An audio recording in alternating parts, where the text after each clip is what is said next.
The Not Campuser by Ronald Ssemyalo. Chapter 1. The Club Exposure. The heavy downpour that fateful night, accompanied by lightning flashes as the thunder roared to quake the entire hostel, left power off. To be sincere, none of the girls stayed in their rooms, for the sound of the standby generator was unbearable. True, I had started enjoying campus life to the fullest, but never snoozed out of the hostel. This was not my first blind date. Let me ask, was it a blind date? Bella promptly called her man to pick her. She was so pretty with a brown skin complexion. She was about 5 feet tall with a flat body that is in front and behind. She had a cat face with shiny eyes that matched with her dark skin eyelashes. Her eyelids were quite short, not noticing her amatory looks was inevitable. Bella's nose was a bit pointed, with tiny nostrils which made many reckon she was a Westerner. By the way, her legs were very tiny that it became difficult to distinguish between her calves and shins. I admired her a lot, though was simply acquainted to her. She was a friend to my roommate May. Bella had a perfect dude, so cute, muscular with 6 packs, and had money to burn. He could visit her once a month and take all her friends out for fun. Eric loved Bella so much that they could video chat the whole night. The couple had kicked off dating mid-Form 6 vacation. It was so mysterious and as zigzag as lightning at the bank. Bella had gone to withdraw cash when she landed onto this young rich man counting paper. She was so astounded to glance at millions counted before him. She stole as many glimpses as the man tipped the teller with 50,000 shilling notes. In a quicksilver manner, an idea stormed her wicked mind. She intentionally bumped into him and brazenly blamed his careless locomotion. Rich people remain rich. Eric gently put off his glasses, wiped them thoroughly well, looked at her clearly, then intoned, "Sorry." He veered to the door and slithered away. Bella pushed it behind him to his brand new Range Rover Sport. This was breathtaking. My Bella was thunderstruck. She threw many meaningless words at him to capture his attention, but he kept a deaf ear as he entered to take off. She had been beaten in her own trick. Bella was proud, but Eric showed her the genuine meaning of the word. He never even dared to listen to her. After all, he had apologized. She kept pouring insults that the car that made him proud belonged to his parents. Within a shake of a Lambo's tail, his girlfriend jumped out to mute poor Bella. She fumed that Bella initiated this from the bank, agitating for attention from Eric. Devil take it. She had accidentally opened herself a can of worms, for Bella was beyond battle. She abused the girl from feet to head. She called her a whore and added that the boyfriend was not handsome, as though he was simply a spoiled swain yearning for cheap, useless hug. These insults could not be stomached by the duo as they battered her down to coma. The simple issue was magnified to the hospital, where Eric had to cater for all the expenses as well as checking on her to update the High Court. Within 3 months, Bella had gained consciousness. Eric nursed her mildly as the two started talking. She ultimately apologized that she never meant any of the venomous words she spat that afternoon. She just envied the couple. They kept on confabulating slowly that after her discharge, the two kept seeing each other. The relationship that everyone thought would not work started to grow stronger than a donkey amidst public criticism, especially from parents.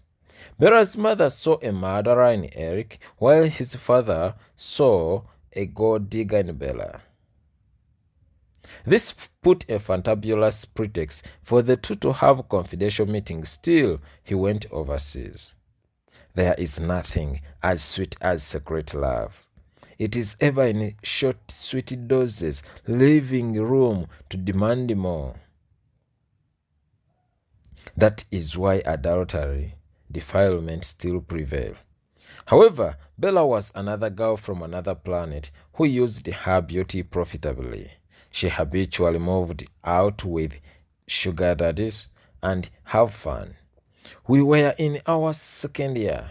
I cannot tell where Maddie, my first cat, had gone. I cannot even tell how I lost him. Bella had given us a new world. All her friends were attracted to her lifestyle, so fabulous. They kicked off joining her slowly. She knew every high-class club, every five-star hotel, every expensive bar in the capital. She dressed and changed like the historical Queen Marie Theresa of Austria. Had brand new release cell phones. She could be picked by posh cars only. Indeed, Bella was a queen. However much we had two autos at home, I liked stylish vehicles as well. I admired sitting in front to see friends seated behind, just like Bella. She had dumped a certain honorable. I heard he was a presidential advisor who was a boss to her mother, and dumped him to a certain opposition member of parliament. This is how she came to be connected to all these city demagogues. My father was simply a chauffeur to the Minister of Agriculture who would escort his boss for a couple of liquor bottles once in a while. That night, Bella called May asking for Liz and her cronies. Bella had booked her a guy, though Liz was at the boyfriend's spot in the hall of residence. She was committed to one boyfriend, Calvin. She had since first semester of first year. They had met during the orientation week for fresh students and kept the candle burning. It seems Bella used to connect friends to such men, and this was not her first time. I had moved out with them once for campus night in a certain club. There, I took 2 bottles of wine. It was risky inside, for most men were not students. They darkened the tables with overpriced liquor bottles, changing girls like clothes. 2 of them surrounded me from a blue, dancing like drunkards, one in front, the other behind. As one knocked me from behind, I knocked the one in front as he knocked back. They finally closed the distance between us and squeezed me for a full hour.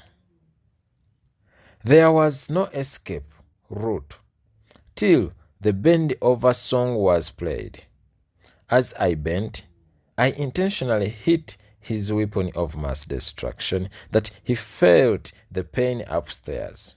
I almost threw up that night and swore never to club again. The car had reached our hostel. Liz was not in. Calling her, Calvin picked and started quarreling. He yelled that his girlfriend's body was not for sale. After all, he could cater for her bills.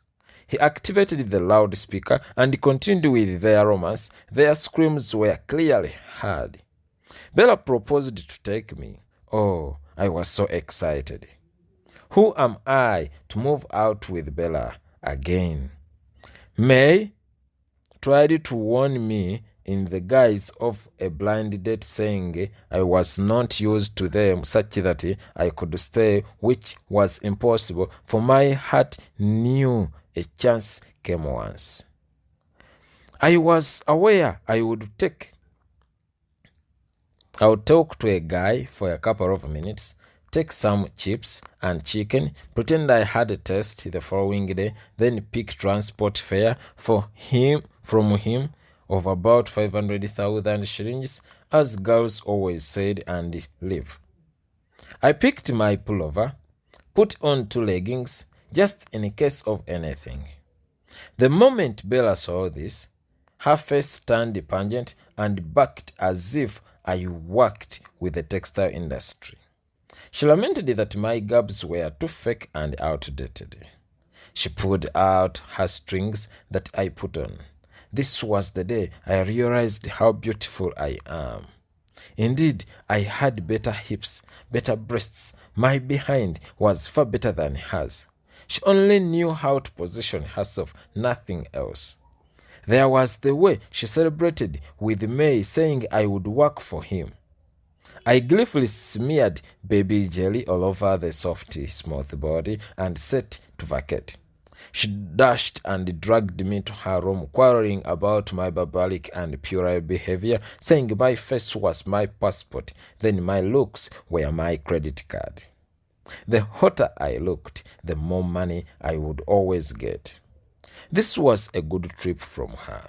She pulled out a sponge that cemented a strong foundation, poured much powder that some splashed into the eyes. She picked a concealer and ended with a smooth brush. I looked as new as a new day. For the first time, I was so brown that if albinos saw me that night, they would gulp away. My mother would mistake me for Beyoncé. She embarked on my eyes, where she used the 2 applicators to shadow them. For lips, I was confused as she picked the mascara with the one that paint them.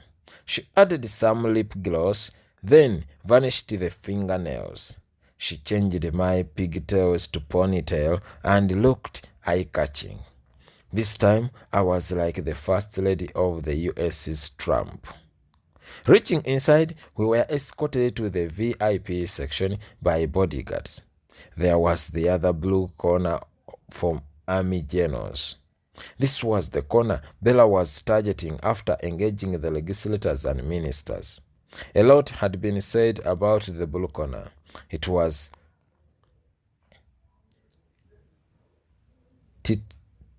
title-tattled that the moment a girl reached there, they would never meet hell. They would take her to a private apartment where everything was facilitated.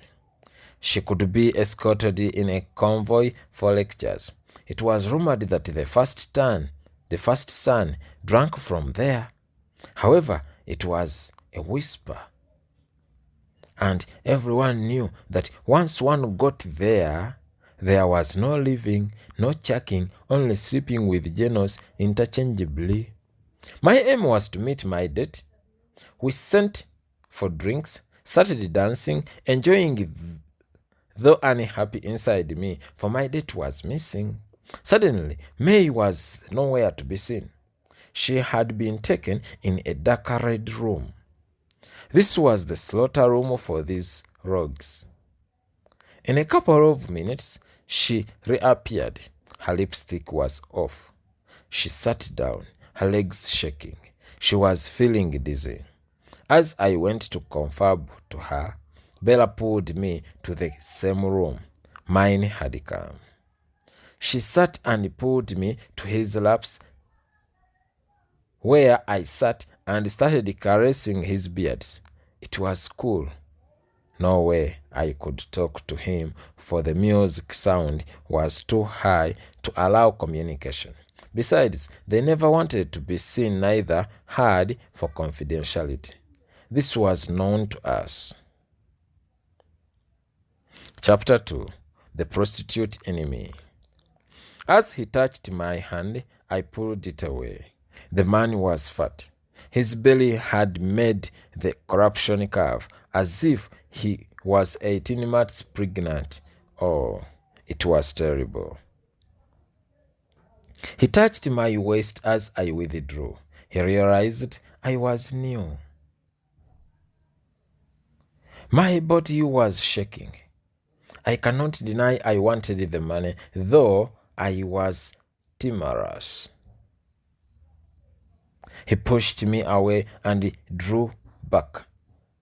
I did not want to disappoint Bella, for she would not connect me again. I also enjoyed outings. I started doing my job of caressing him slowly till sleep stole him. He was like I did not know what to do. He admitted I was still innocent. He pulled me to another room. Now I could clearly see him. He was a giant, so tall and fat. He was about 6.3 feet tall. I feared him. We moved to the VIP section and sat. He started talking to me. He complained that I wasted his time and never did what he expected. I wanted to ask him what he expected, but hesitated, for Bella would be mad at me. We moved out to the nearby hotel. I asked for chips and chicken. Oh, I was the first lady. He then drove me to the supermarket, where I shopped wherever I wanted. This man was so cunning that he kept distance between us. I started feeling safe with him as he drove me to my hostel. This time I sat in front. My dream of being boss lady had come to pass. He pulled out his business card and took it back. He finally wrote his cell phone number on the 50,000 shilling note, which I grabbed like scavenger. He was so gentle. He finally pulled out a bundle of money. Wow, it was of big denominations only. He told me count any amount I wanted. I looked at him. One heart was telling me to take it all. Another one said it would look bad. I remembered I had not served him well. Then in the shopping, I picked 100,000 shillings only. He smiled at me. He told me to pick again. I kept picking 100,000 shillings as he kept laughing. In sum total, I hooked up with 600,000 shillings. I swear I had never touched this money. It was too much for me. I was so excited but afraid deep inside me. When he left, I sent him a text message thanking him. Actually, I was not thanking him. I wanted him to get my contact. He immediately called and said it was nothing. By the time May and Bella came back, I was in Gaia enjoying. They were overwhelmed that the guy never touched me, yet he had almost strangled Liz a week earlier. Liz had refused to surrender to him after paying her, then abused him that he was too old for young girls. This same man beat up her safe in the hands of the bouncers. She spent a full week indoor. When Liz never went back, it was understandable. Maybe I was lucky. Outings became daily meals. At times, we could miss lectures, having fun. I cannot tell whether we were excited or following the footsteps of our predecessors. Was it because we were highly protected from home to high school that at campus we were free and no monitoring? I remember my mother slapping the combi chauffeur for picking me late from the kindergarten. She was so bitter that I could get lost. She immediately threw me to a girls' boarding school for primary education. There I grew up fearing boys. In secondary school, my performance could not meet the required cut-off points to my dream Catholic school. However, I managed to enter the best performing school in both academics and sports in the country. We had some good time there. Coupling was not allowed. Parties were like funerals. Party wears prohibited and could only style our bed sheets. and knickers to change from the legal yellow casual wear. One day, we extended 1 week after closure of the term. It was called Term X. I took myself home. This was the day I saw the wrath of my mother. She gave me a number of slaps, blaming me for not calling her to pick me. She was so mad, quarreling while looking at my skirt. She pretended that what if I got lost? I only came to realize her point when she stormed the school. She called like nothing, shouting at the deputy head teacher that what if I was kidnapped or raped. She added that Form 6 was so sensitive to let a girl of my age move alone. The deputy looked with consent. I felt ashamed for sure. This woman could not even let me go to the market alone. She never allowed me cross the road that I would be knocked. I hated her for over-pampering. My cousin always made fun of me. He had started bringing people from the village to the capital at the age of 5. What I know, Owen was so brilliant. This was the same to my friends. Their parents spoiled them in the umbrella of protection. Where were they? We were then on our own. Yes, they could clear bills, but too insufficient to sustain our lifestyles. I wonder my mother could tell friends that they were putting 500,000 shillings for my hostel. Send me weekly upkeep of 100,000 shillings.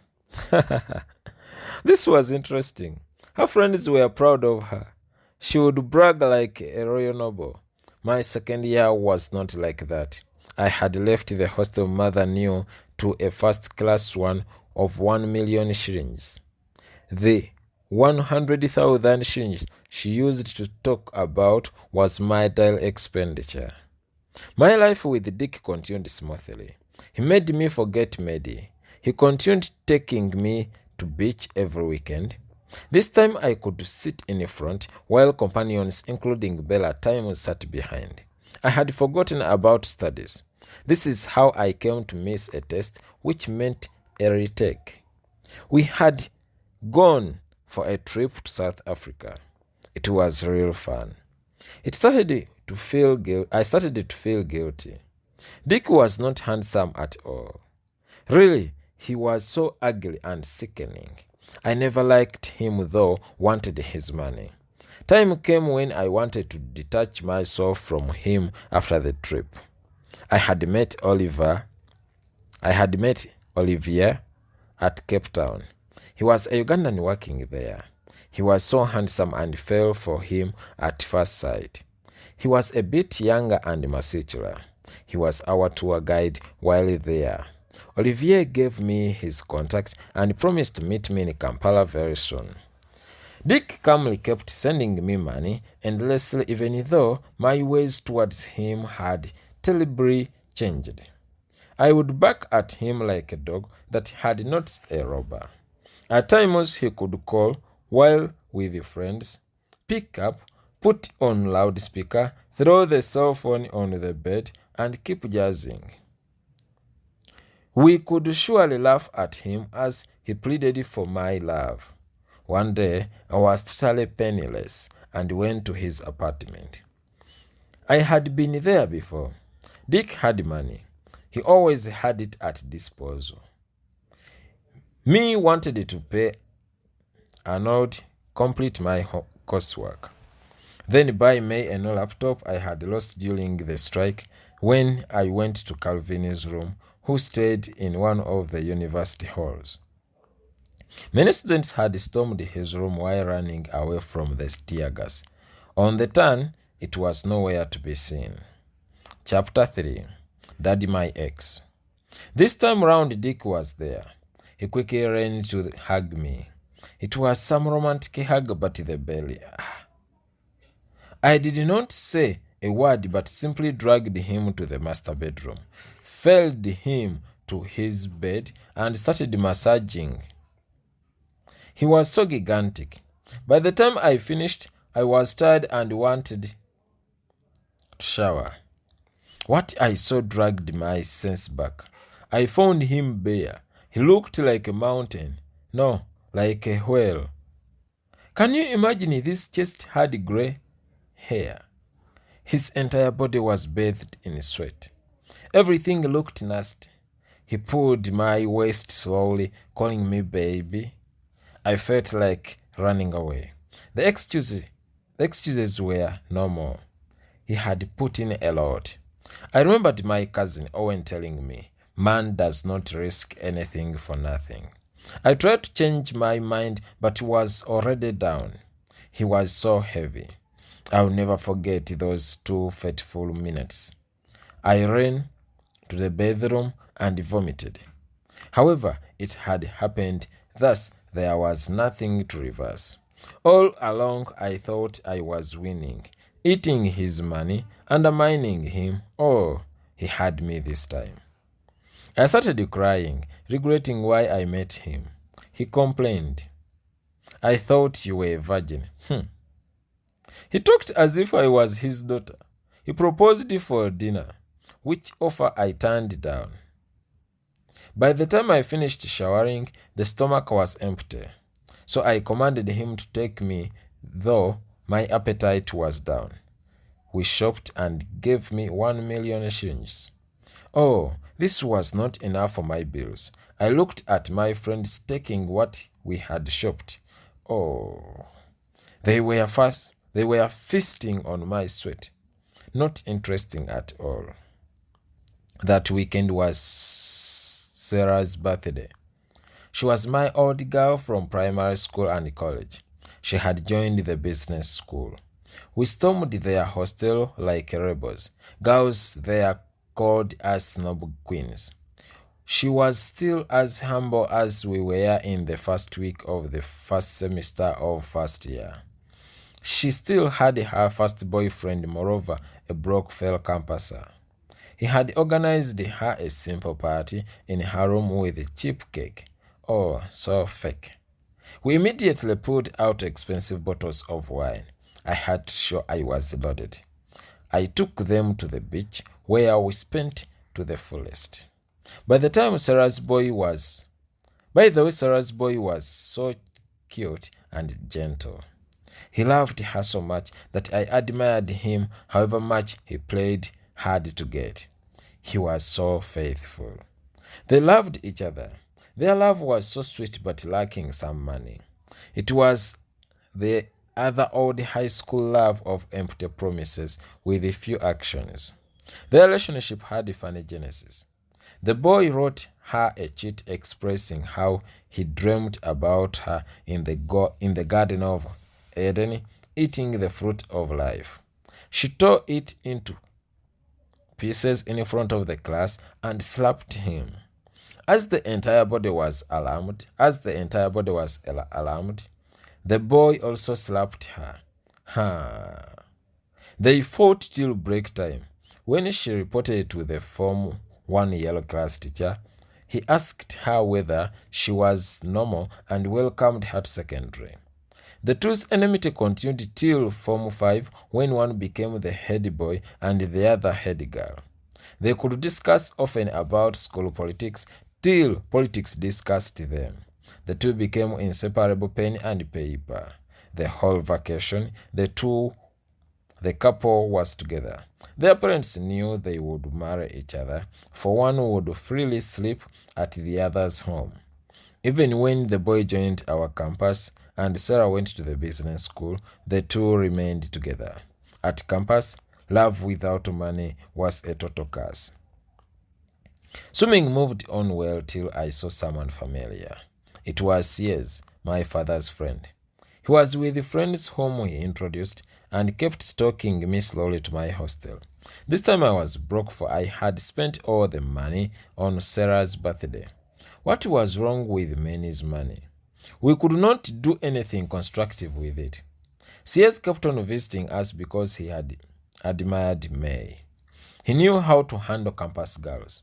They had rented an apartment in the city, which they named the Arena, for it acted as their slaughterhouse. Little did I know that Sears was playing Bella and May. He was also seriously seeing Sarah. He continued seeing them from their arena in the city, and at the same time, he was not giving up on me. He slowly made his move as if he never liked me, till I clicked that he was like a python. He would take a step in front, then back for a while, making you feel inadequate, helpless, hopeless, desperate, then promptly engulfs you with less strain. He could slay queens without any pain. Did I survive? Maybe he was generous to me. A fortnight later, I wanted money. Olivier was not coming. Mehdi had left. Sears was so slow and undecided. We boiled heads for Dick. I sobbingly told him that I missed my period. I knew he thought I wanted to cheat him. So we added that I was not aborting, thus needed a house, for I could not stay in the hostel anymore. He panicked and called me for a talk. He explained that he could not manage that, so requested for abortion. He was in my teeth then. He pulled out 1 million shillings and threw it on the table. Ha! I had got him. He slowly came closer and started caressing me. Oh, man. He threw me on the bed and forced himself on me, calling me bitch. He said he knew I was not pregnant, for he had undergone a vasectomy. It was not over. This was war. I took it slowly, closed my eyes, and started to make romantic sounds. He stood up to remove his garments. There I got a chance to pick the money and ran out. Was this theft? I thought again and returned it. He said it was okay, for all we wanted was money, nothing else. He added that those who received free gifts were to painfully pay in the future. My response was he was too fat, ugly, and old, as he chased me, saying I was the ugliest girl he had ever slept with. He added that his money was nectar, attracting every sort of bee. That is how I lost Dick. As usual, there was no mourning for Dick, for there were many Dicks out there. We felt our level was the highest. Bella had heard about cash down. Here, one had to pay before seeing a girl. Many city icons enjoyed this, for there were no strings attached. Bella first tried it and saw it working. She ushered us into the system. These men were so weak. Some could not do anything. Their money was sweet. I did it several times till I met him. I swear I never went to room X again. Room X was so dark that you could hardly see someone's face clearly. Besides, we were not allowed to look at them. This man touched me and felt the pliers touch. I started to shake.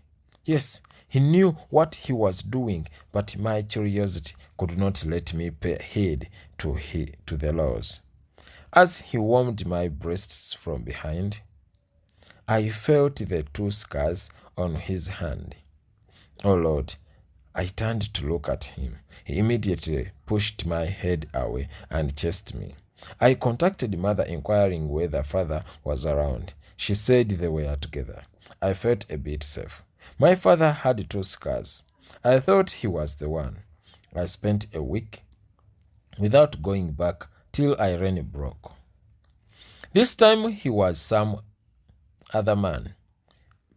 I kept going back till I landed on the mystery man who touched me in his style.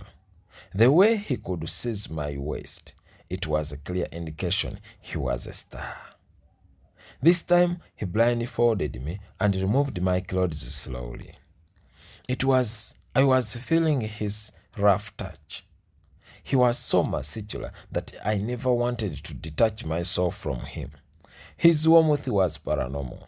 I was forced to turn and kiss him. There I felt some relief and satisfaction. I had him mine with wild thoughts of gluing on him to marriage, no matter being married or not. As soon as he unfolded me, his cell phone buzzed. Its flashlight was making our faces visible. His screen displayed my mother's picture and contact clear. He was the one. I dashed out crying as he called Levi my name. I had slept with my father. My friends had slept with him too. They had always described the perfect hunk with 2 scars. I switched off my cell phone and never moved out of the hostel for a fortnight. It was painful. I washed my parts several times. I hated myself for this abomination because committing suicide would not solve this either. I had missed my periods for the first time, regretting why I joined these girls and discerned no pretext for dumping Medi. Chapter 4. Scratched Virgin. Medi and I had met while in my Form 5. He had finished campus some time back. I whispered to Owen about the guy who had requested for my cell phone number and gave in a wrong one. He continued coming to our home till I finally gave him the right one. He was so simple, calm, and down to earth. Owen knew I liked him and kept on calling me Medlev, that chasing after him throughout the house was suitable remedy for his big mouth. I liked and trusted Owen so much that I never withheld anything from him till he left home towards campus. We went to the same university, though talked less, for we had our differences. By the way, he was on day program, yet I studied during evening. The courses were as well different. We shared a few course units, thus could coincide during examinations and in strikes. I had whispered to him about my friend who had visited me when father and mother were away. We were at the last floor where no one could notice. He had been dating me since Form 3, thus chose to see him before he left to Rwanda. We had some good time, though never removed clothes. We just made out. He had touched whatever he wanted. I touched him too, though fearing, for I never knew how it tasted. I feared pregnancy and sexually transmitted infections. My father was a hard nut to crack that hearing I was in a relationship would mark the end of my life. He was known for his iron hand in the village. Every time he went there, he could punish all the girls who had affairs with village boys. He could even go to boys' dwellings and pummel them with his fists thoroughly well, leaving them with bruises. Many families could pile all their cases and wait for him.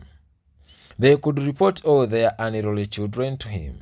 He was a man of his age. His eyes were ever red that when he reached you, you could cry before he raised his hand, for his roar scared even spiders and lizards to hide. Fierce. I feared him too. That is why it became difficult to accept Medi. My relatives knew the whole information as unveiled to Owen. Father was so bitter for bringing a guy in his room. This was not true. We were in the visitor's room. Little did I know that Granny downstairs was inspecting, who spread the rumor that we slept together. I shifted the blame to Owen. He pleaded 1,000 times, but never listened. Medi was my only friend now. He was there when Owen was away, Besides, Owen had a girlfriend who loved him so much. Medi kept my vacation alive, though he never touched me. He was from a humble family, thus could only sneak him at home when no one was around. At times, he could sit on the veranda and promise each other endless love. Medi was so broke that he could not afford taking me out. There was a time I wanted to have him, as in have him, for I felt I wanted it, but Medi could not afford paying for a room. Oh, Medi, you were a man and a half. He left the town to the village to sort himself since he had no job. He stayed helpless till Owen came back.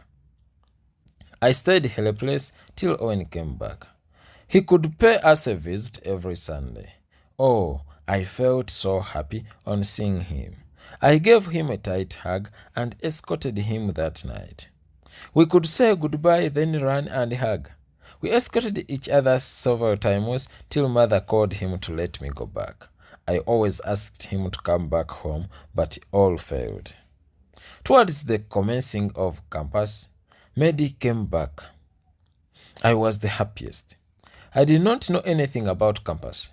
He convinced me that at campus being a virgin was like a curse.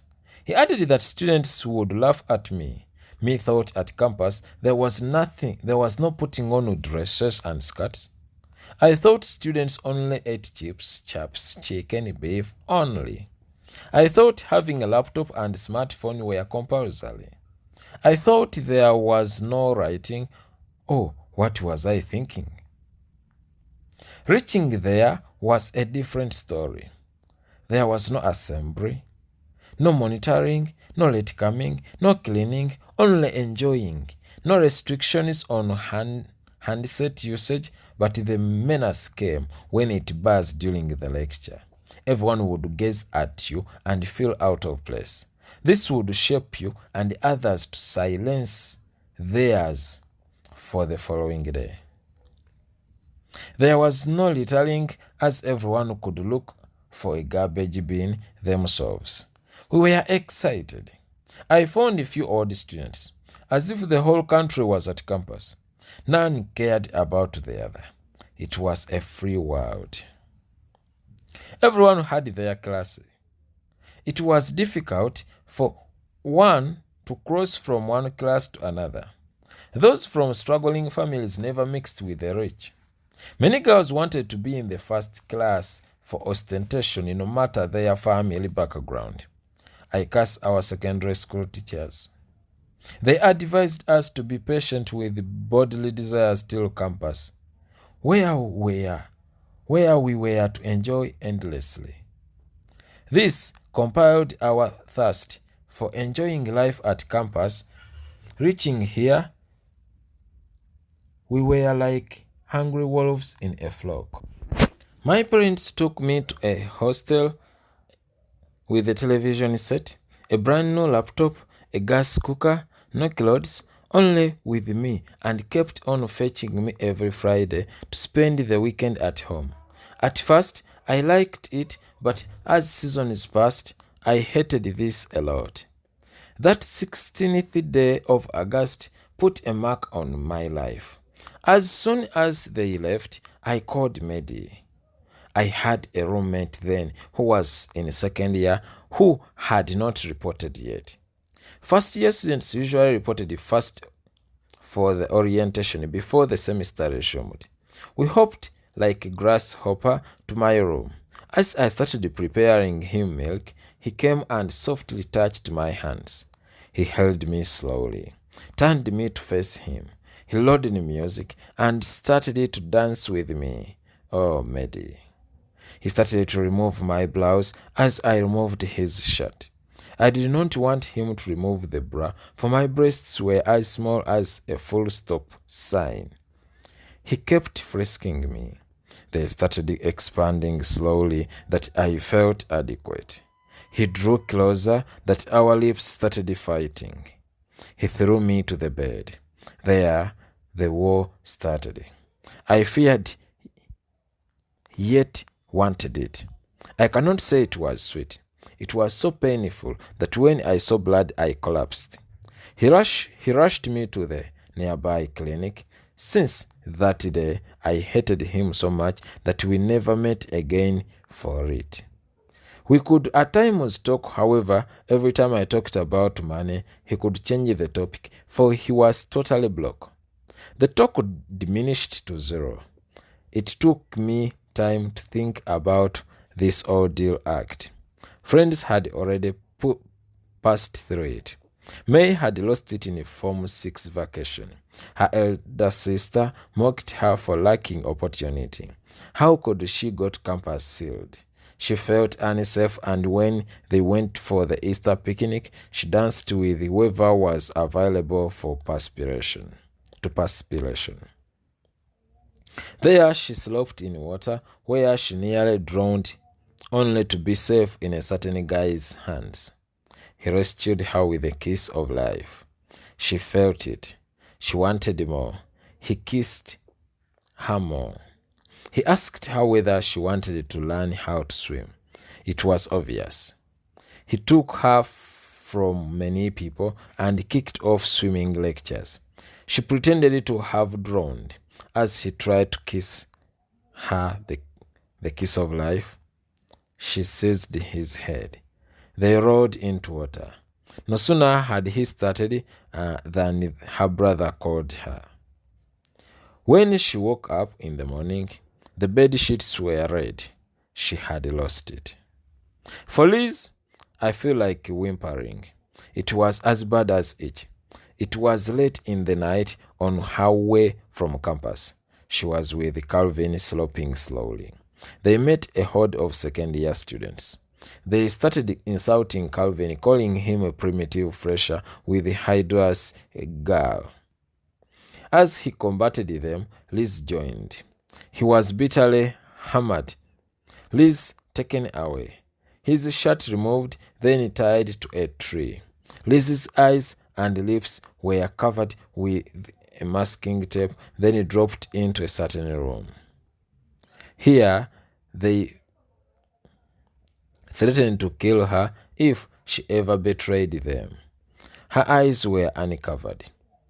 They started singing their own composed uncouth hall anthems, then ordered to undress her. She was advised to keep calm, for if she tried to resist, it would throb. They threw away her clothes. A box of condoms was unveiled. She started to panic. Her heart beat faster. It was so throbbing and obnoxious. She felt like razor blades cutting her flesh. One would come after the other. It was a pity that she lost her virginity this way. She had kept it for Calvin after marriage. Unfortunately, things turned out that way. She thought of reporting them, for she had seen their faces. Her mind brought it that the best justice is revenge. Chapter 5. The Village Experience. A fortnight later, 4 of them perished of food poisoning. One survived. He looked for Liz for an apology. He could not report as well. He was also found dead in the university swimming pool. Liz hated men with all her heart apart from Calvin. Many sugar daddies that tempered with her faced it rough. She could stab them in the middle of the game and found dead in the morning. We also started to fear her. She had turned into a monster. For Bella, it was as early as primary 6. She had gone to see her sick auntie in the village. Here, the other villagers never spared her. They took her for mangoes, then guavas, after jackfruits. The rest of the boys went for soccer, leaving Bella with a younger boy, Zina, to escort her home. The boy was a bit younger than her, for he was in primary 4. They moved through the maize plantation to bump into the graveyard. She was so terrified and jumped on him. Both fell down and her skirt moved up. She was bare inside. Zina saw it and whispered to her whether she had tasted it before. He added it was sweet. Bella tried to refuse, but also wanted to explore. She warned him not to hurt her. It was not hurting. The following day, they went back. His elder brother found them and threatened to report. She started sobbing and fell into his chest, for Zina had run away. She was like, what if he also got served while scratching his chest? He did not wait for an alarm. This time it was painful. She screamed that Zina heard while in hiding. He came running only to find his brother busy. They fought and fought till elders intervened for uncountable whips compared to those received by the biblical son of the Creator. Bella's father took her back to the capital and never went to the village.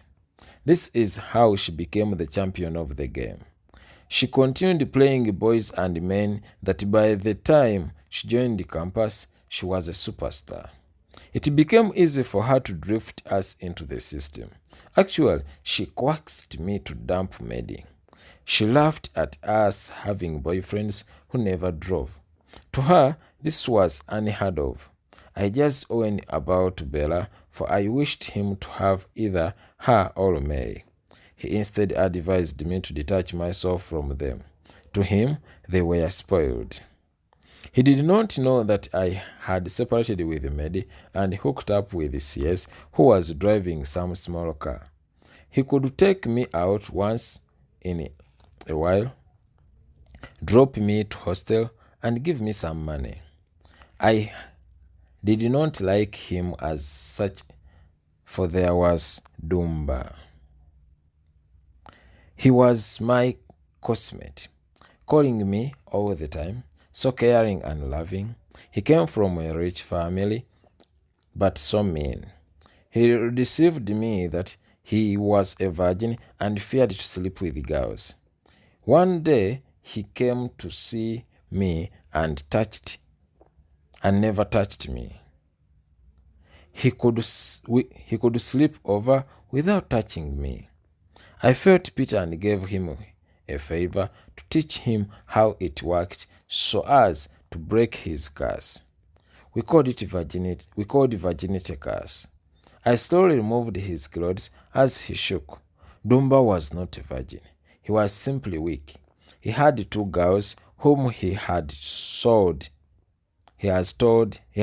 similar words. I could care for him as well, especially during sickness. He had asthma. Thus, checking on him was my routine. One evening, I found a girl in his shirt. They were happily playing video games. I was surprised and felt so bad. I immediately called CS, who took me to his room. CS was so healthy, cautious, thus used protection. I had never used them. I did not enjoy and tore it.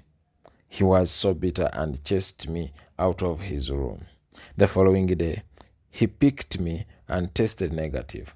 Seeing him became order of the till I realized he had a Form 6 girl carrying his baby. She was even more beautiful than me. Anyway, was I pretty? I am not so sure, but I had one of the best voluptuous figures at the hostel. Men could crave for it. Sears kept yearning for me, for he had discovered the secret in me. He loved me like his mother. He could buy me emergency pills to avoid pregnancy. I started to like him, but the height was a menace. He was too short and hot-tempered for life. Mind you, I was taller than him. He was so jealous, yet had many girls. I had found different knickers in his bathroom several times. He was a player. Nonetheless, he never left me because he was always on my neck wanting me for a wife. Putting height issue aside, he was this drunkard who could shout, telling everyone about the money he could give me. The expensive garments, cell phones, to mention but a few he could buy for me. Worst of all, he was ever chewing like an animal. This was disgusting. My heart was at Dumba's side. He never even explained for finding him with a girl. He kept coming to me and slept over. One evening, I went back to his room. There was another girl. He introduced me as a friend. This was his true girlfriend. Everyone knew, including his family. I dashed to my hostel where my towel was soaked with tears, for this was beyond borders. After a month, he came back. He explained that he had checked the girl for me. Dumba was a player, but I did not know why I never hated him. That night, I allowed him. He was not good, however, I loved him. I could pesa for money from CS and give him. My goodness, Dumba knew that I loved him so much as he could receive calls from girls, go see them, and come back. Still, I preferred being with him. Even when I had no money on me, I could borrow to facilitate him when he asked for it. Dumba, wherever you are, go to hell. You hurt me, you fool. One may laugh at the way I could crave for him, but when I recall my friend Nawangwe, when I recall what my friend Nawango did for her guy, I feel a bit safer. Nawango was so fat during high school that many boys called her chubby. She was so naive with low self-esteem. She was doing a law course, residing in the most expensive hostel. Her parents had bought her a car, which she drove. Despite having this, she never had a guy. She longed to have one till hooked up with Masiche. Masiche was so broke, earning a monthly salary of 300,000 shillings. He was a supermarket attendant in the city. He saw Nawangwe alone shopping on a daily basis, which dragged him in valleys of astonishment. Masiche slowly stalked her till he got her number. He could call her often, then take her for ice cream. Indeed, she felt like a queen. She finally gave in to him. Masiche started staying with her slowly in the room. She chose to pay for his rent. Nawangwe gave himself to Masiche with mighty confidence as she saw dreams had come to pass. She could have good time. He knew how to handle a woman. She never complained about his performance. He was so good. He started asking for money from her slowly. He could back at her, abuse her, and in the end demand money. Nawango was drunk, in love with him. Her obsession forced her to pay him every time he slept over. The guy tricked her mercilessly like a prostitute. No, he was simply a genuine definition of a gigolo. We advised her to chase him, but all she asked was, how could she do it? And who else could do it? We could laugh and laugh, then leave her. After all, it was not our money, yet she enjoyed it. He finally opened up a shop in town and chased her, which almost drove her to run batty. She could cry all day, all night, and resorted to drinking. She chose never to fall in love again. Owen never knew that Owen never knew what took place on the other side of the campus. He rarely visited us, for whenever he came, girls would make him feel out of place. He was never comfortable with them. They could show off like birds as if they never perched on trees. They underlooked him as he also despised them. Though they felt they were of high class, Owen never recognized them, for he always said he knew their ending: tears. They had everything they wanted, but to him they were nothing. Owen said none of my friends was beautiful. Besides, he called them cheap for using their bodies to have what they wanted. Was a clear indication of desperation. They thought they were expensive. Well, to him, they were overpriced, thus had a price. Anyone with money would get them. He added that they were wrong to think this way, for they were meant to be priceless. That is, they were meant to be of value, not of price. That was human. He did not believe in sex for money. To him, we were not snub queens, neither sly queens, but fraudsters, outright prostitutes, silly queens. He urged me to separate from them and live a simple life like him. He warned those girls were to face it rough, for life has no shortcuts. His words seemed to hold water, but he was not right. Many humble girls had started school with Many humble girls we had started school with had dropped out before Form 6. Among the people he had studied with, few had joined the campus. Bella advised him to start a church and preach. She called him barbaric. Seriously, he never knew that our expenses were too high for life. We never used bodas, but special hired cars just in case our men never showed up. I too had tasted good life, that could not believe his words, for we were happy, yet everyone yearned to be. My daily expenditure was equivalent to his monthly budget, including rent. Campus was sweet. They could sleep 4 in a room. Can you imagine? Most of our rooms were for a single person and only a few for 2.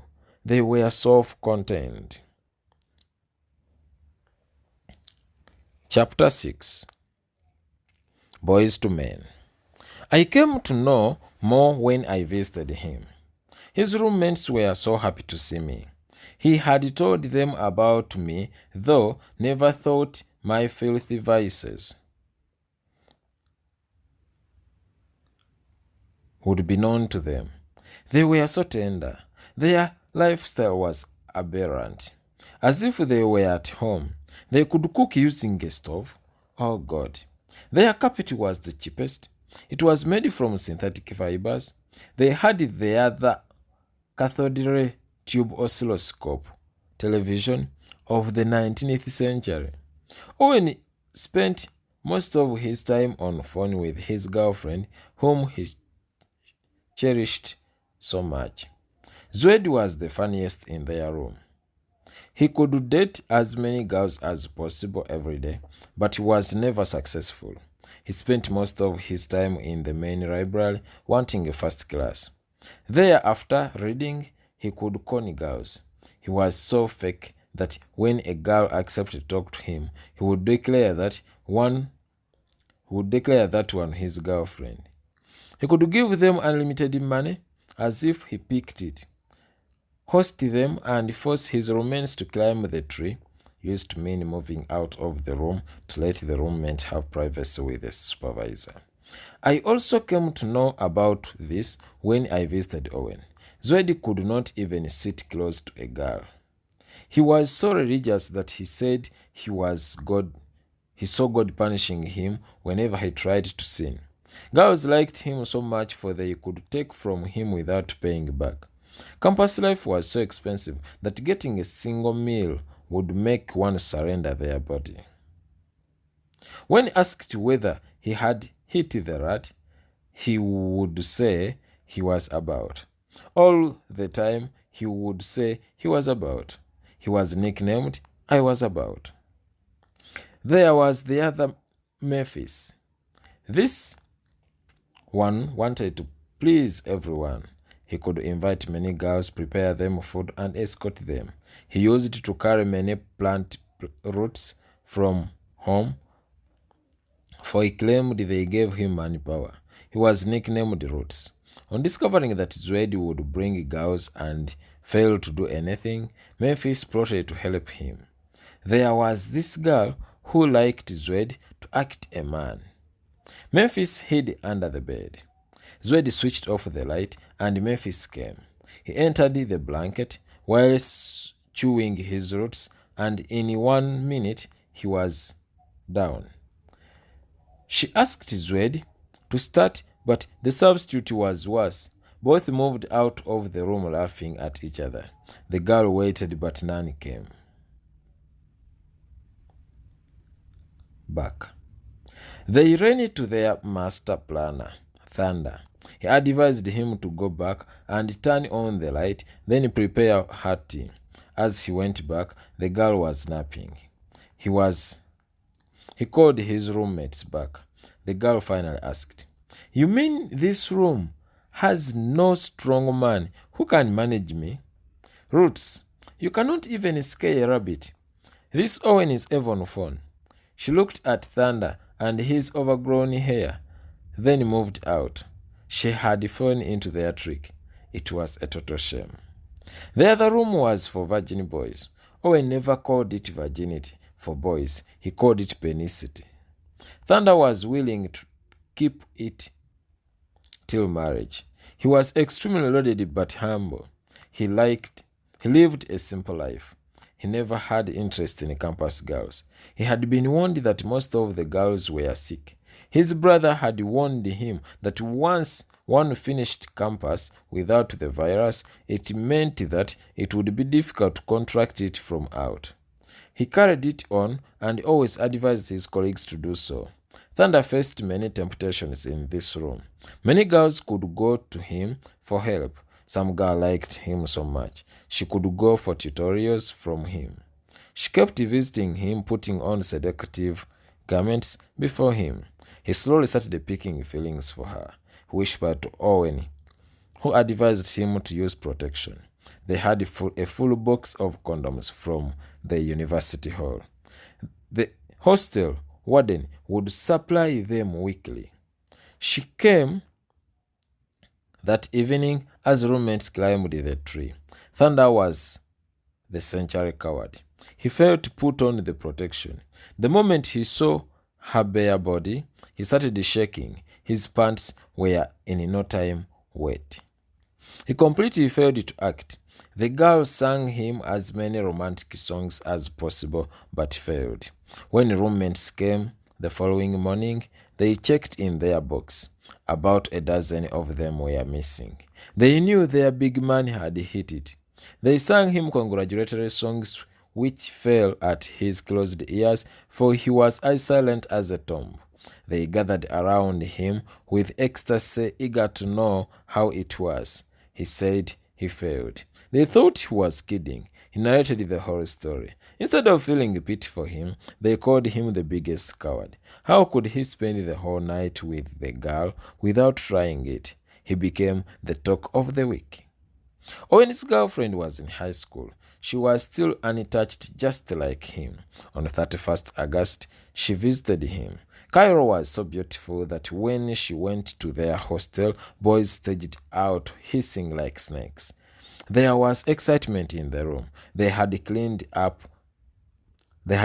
it up to the fullest, that it would be difficult to find a speck of dust inside. They removed the rest of the beds and left one. The room looked colorful. Cairo was so shy that feared to look into Owen's friend's eyes. They brought everything edible to give no room for hunger. She was treated like a queen. She loved him more.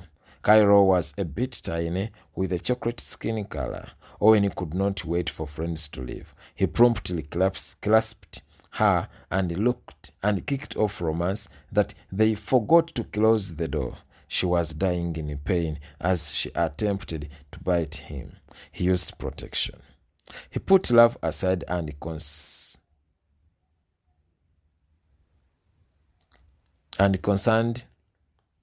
concentrated on their safety. It did not take long. A few minutes, he escorted her as the boys groaned, wanting her at least once. Going back, it was like a party. He had broken the Rome's curse. Owen was this silent burner that looked innocent with few words.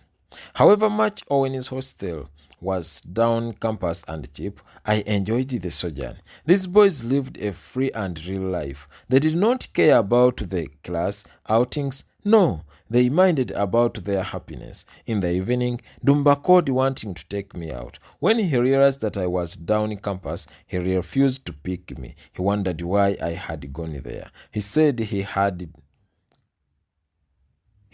down campus was cheap and filthy. People there were stinking and backward. He warned me not to carry the bedbugs to the corporate side. True, the place was cheap, but not stinking. Owen escorted me to the streets and bought me chips and chicken for takeaway. He had some money but pretended to be broke. He was keeping his money for investment. He was planning to marry Cairo. They had another approach about life. We believed in a snobbery life that needed maintenance, yet they chose a down-to-earth simple life. We passed through campus where we met students gathering. Chapter 7. Porridge Night. They were celebrating the porridge night. This was part of the campus norms. Just like students stood in their halls of residence and spoke all the vulgar words, where they even changed halls anthems into their way, toxic to ears of the intellectuals, this was total misdemeanor. They could sing while touching below their belts. If they got you acting otherwise, you could regret the day you entered that hall. However, some halls were peaceful and could sing well. The boys' halls were linked to girls' halls, thus alleged that all girls were meant to belong to all the boys from respective halls. One evening, a boy from another hall dated a girl from the opposite hall, which caused war. The boy was badly beaten by the boys from the other hall.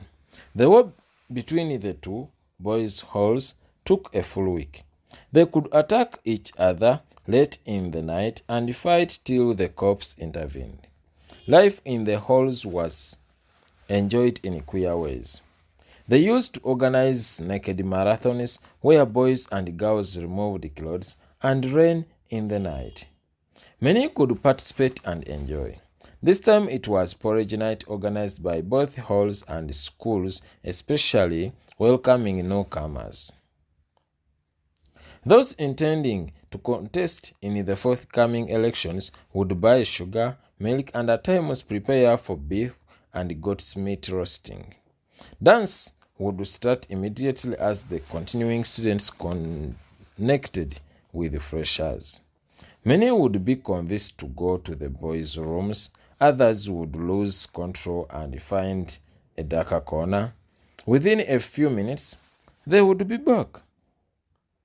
That night, one boy would go out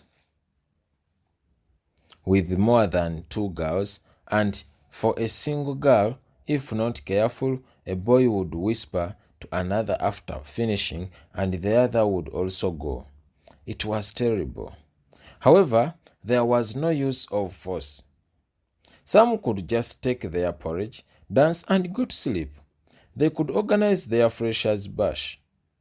Most schools could go to beaches, others hotels. Some could organize them from campus.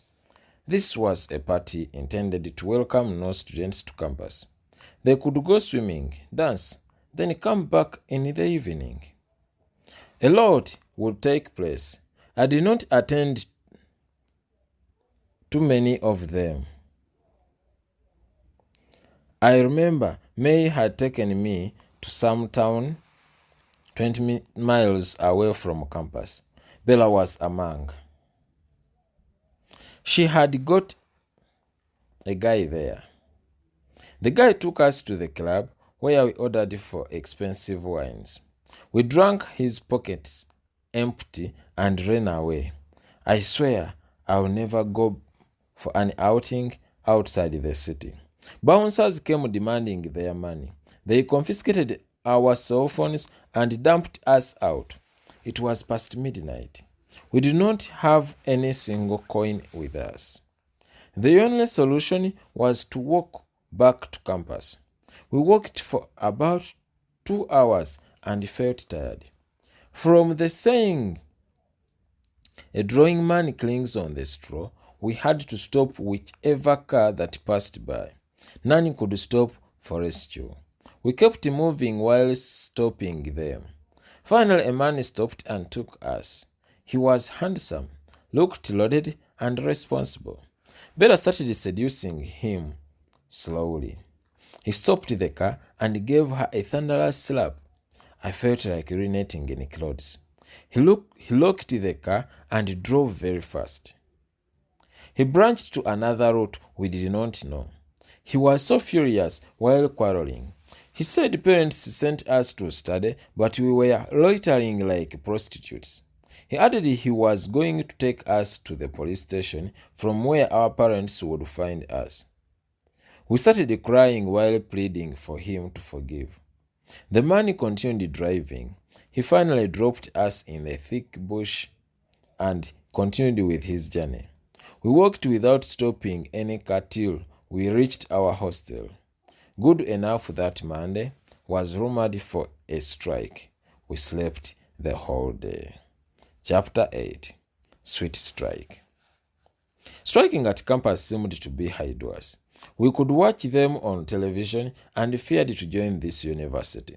Thank God we were admitted and experienced every detail of it. History would never forgive us if we did not participate. What would we tell our children? Right as freshers, name given to no entrants, we were scared. Owen warned me never to participate, for he had heard that once arrested, over 100,000 shillings would be paid. The following morning, we did not study, and the strike was not there. Tuesday was terrible. Students were singing "Way," that the vice-chancellor had to abdicate. We were in the middle of the lecture, for I had missed the evening one. They were putting on their gowns, carrying tree branches and sticks. They stormed the lecture theater and forced us file up to sing "One Way." I cannot tell whether the lecturer passed that day. Students dispersed, and here I saw the animal in human. They beat up whoever tried to run away. We started crying as our elders were so happy singing "One Way." To my surprise, girls were more than boys. They were singing that tuition had to fall. This called for everyone's participation, and the trekking continued. The leaders were masked. They shouted "Way," and the rest answered in a prolonged way. Similar statements were repeated, plus many other slogans. It caught me slowly and ended up singing. It was fascinating. We moved to every faculty of every college, gathering masses. Many could not wait to be called. They could join in groups, especially from their halls of residence. It was really spectacular. We started moving to the main building. Here, we met another group in which Owen was among. I was exultant to see him. I felt at ease. As we faced the main building, the police patrols intervened. They were with armored vehicles. I felt worms in my stomach running. They fired warning shots, then released tear gas. We started running aimlessly. Many girls fainted and dropped to hospital. Some were injured. Owen dragged me to their hostel, for I had grazed my knees. Our eyes were pretty red. The strike continued till noon when students went for lunch. The following day was Black Wednesday. The battle resumed. Those who had just finished waiting for graduation came back. They were against the graduation fee increment. These were more violent than the continuing ones.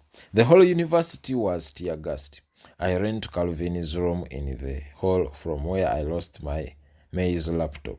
Many students were in halls while throwing stones at the police. Others picked sticks and whacked the police seriously. The police were defeated and called for reinforcement. Oh, it was the military police with their red berets. They attacked the students' halls of residence and tear-gassed room per room. Students were forced out of the university to the neighboring towns. Here the street mob joined the students and thuggery set in. It was difficult to distinguish between students and the street vagrants, for they too had gowns especially for this function. They had gowns especially for this. The military kept on chasing after students as they picked traders' merchandise to eat and also fight back. Many liked the strike to move out of the university to pick what to eat. Traders had acclimatized to the strikes that many used to close their shops, while others would fight back snatchers. Thursday, no strike as students' leaders sat with the university council for negotiation. It did not end and pushed to Friday. The outcomes were not satisfactory as the graduation fee increment was withdrawn, but the tuition increment was maintained. This angered the continuing students and announced the Bloody Monday. They manufactured their own tear gas out of hot paper.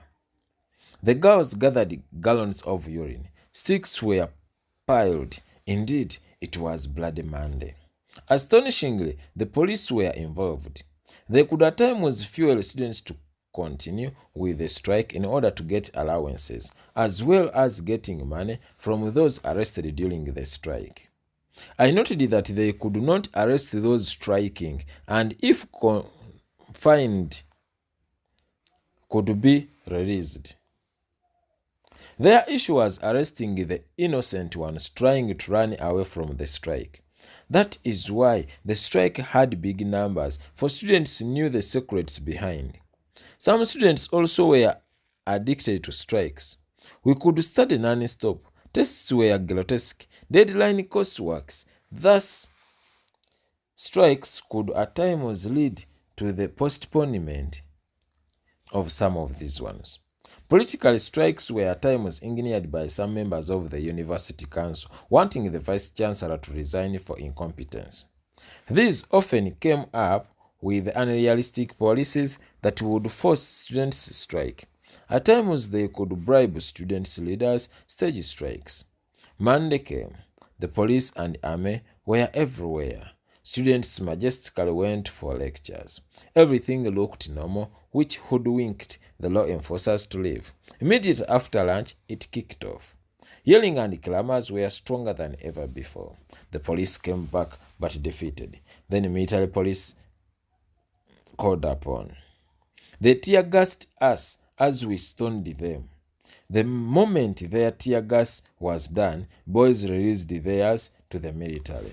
They ran out of the university gates injured. Oh, students sang that they had won, forgetting that the army had guns. What I saw, students never feared guns, but instead feared sticks. A full battalion stormed the university with their war-armored vehicles that horrified the atmosphere. This time red tear gas was released, plus the other itchy water. Students had got remedy for tear gas as they moved with bottles of water and tomatoes. They could drink, wash their faces, then attack. Many were used to tear gas as every semester came with at least one strike. It was called general paper as everyone did it. By the way, few people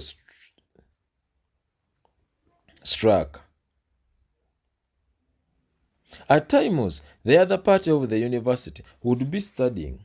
About 1,000 of over 60,000 students would strike. That Monday, the army pushed us to different hostels. I landed into a boys' hostel and met Memphis, Owen's former roommate. The tear gas canister exploded on his door. I felt my head heavier than ever. I landed into his arms. By the time we woke up at 11, I was in his bed naked. He explained that I had wetted the clothes with urine while crying. He had seen me. Moving out, the army was still out beating whoever crossed. It was over. Memphis did not wait. Many girls were slaughtered that bloody Monday. It used to happen. That is why more girls were in strikes than boys. They could wait in their rooms for stray girls. In the same manner, the army would at times arrest girls and force themselves on them. This was rape. Many girls could be sexually harassed during strikes. I cannot support striking, for it could cause permanent injuries, trauma, infections, loss of property, and costly to suppress. However, this was a modern way of test for bravery. Many came out of the university bold and fearless. They trained one to always fight for their rights where necessary. In addition, it was a stage that one needed to go through, such that after campus one never wished to strike again or quarrel with colleagues, for nothing is new. Like I said, many would be used during strikes. Some would conceive. Others wanted to steal from others. Many boys could snatch phones, laptops, raw cereals from shops to cook, to mention but a few. Most commuters could stay aboard during the chaos. Calvin gained more in strikes. He was such a cunning, handsome lad with an afro hairstyle. I cannot lie that he had 6 packs, but was as skilled as the soccer Ronaldinho. He never spared any girl who dared him. Even though we both knew he had Liz, he managed to manipulate me till I seduced him. Till he seduced me. When I told May about him, it became a daily routine. For Bella, it was impossible, as she called him a kid. She was playing Champions League, not kids-friendly matches. Calvin would target strikes and fly to the Catholic University, about 70 kilometers away from the capital. It was adventurous. There were very many girls, especially from strong, staunch Catholic families, who had spent their high school life following rules, so obedient to their parents, knowing 2 things in life, drinking and pork feasting, as if they never read the famous book Break Laws Succeed, that clearly reveals lies in society laws. Liquor companies staged endless parties there, for being sober at night was a taboo. He had liked girls that side. They were so free, caring, simple, pretty, loving, and above all, uniform. It was hard to distinguish a first-year student from a third-year one, since social classes were unheard of, like it was at our university. Girls were more and had more money than boys. It was a matter of affording bus fares, then enjoy life there. He slowly kicked off failing his colleagues there, especially during weekends. He could ask for money from home for academic tours, research staff, then storm the Neverland. Although he was insignificant at our campus, this side he was the most popular. He slept in almost every girl's room. They yearned to host him. They could cater for him like a king. Indeed, Calvin enjoyed. Girls mixed love potions in his breakfast, then devoured on him like fried Ugandan delicacy grasshoppers. Whoever told about this university wanted to at least tour there. They had compound bicycles for students to ride free of charge. Nannies had a big place there. One made him forget his girlfriend Liz. He had a hangover that morning when he rode. He saw 6 nannies in one. As he tried to avoid the first one, he jumped into the second one, then the third one, like that. He ended up in the state of quagmire when he knocked her down. The rest he could not remember, but the thighs, they were real paradise. He could make sure that whenever he went there, he could greet her. Time came when Calvin could travel miles to attend the Sunday church service only to see this nun, Speciosa. She could only discuss religion, forgetting about the songs book in the Bible. This is what Calvin capitalized on. He could pick out a few verses where it mentioned about producing and subduing the earth. Then, where a man was to leave his parents to unite with a woman for the two to become one in Genesis.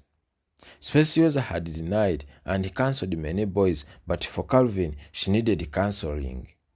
The boys slowly weakened her to the extent that she missed a couple of church services. The reverse became true when she started visiting him at campus, barring him from girls the other side. After all, no one knew she was a nun here. He came to know there was a lot hidden in nuns' purity. I cannot tell whether she remained a nun after, for she never allowed the use of protection, neither did she believe in abortion. By the time she stopped coming this side, her days had become doubtful. Calvin shifted to the Islamic University. Here many Hajatis were readily available for grabs. Unfortunately, most of them were married. He came to know that majority of them could be hooked by Hajis as early as 13, then negotiate bride wealth promptly, where many could pay in installments, including covering part or whole of the tuition. It was quite frustrating, as many were staying at their husbands' homes. Others still with parents, though booked. Was this working at all? Some were normal campus girls, single and enjoying distinguished by hijabs. Whatever the issue was, Calvin never wanted to know. He aimed to be like the son of Pax, the goddess of love, loving everyone. He never sieved between the married and singles until he was chased by the security officials. The university was still small that students knew each other. As he played them, they could share with each other. This culminated into a fight that the university council prohibited his visitation there. He transferred to the Christian university, where majority were Protestants. This one's strictness was on pregnancy. Once identified, would lead to immediate expulsion. He enjoyed with the girls this side till he left too with capital D. Before he went to disturb another university, girls from North were calling him. They had heard about his naughty stories. His name was selling like hotcake in different universities, girls sponsoring his expeditions. Some just wanted to take pictures with him. He was Calvin. By the time he chose to settle for academics, he was indeed satisfied. Chapter 9. Helpless Block. Many students could not survive beyond the first 2 months of the first semester. Campus was so expensive to maintain a given standard of living. It entailed buying both It entailed buying handouts where almost every lecturer released at the same time. Some could group themselves where one would buy for a given course unit, another for another course unit. Then after reading, they could exchange. They could even compress into few pages so as to reduce the expenses. When it came to examinations, each had to buy their own. Having a smartphone was almost compulsory, for some work had to be submitted online.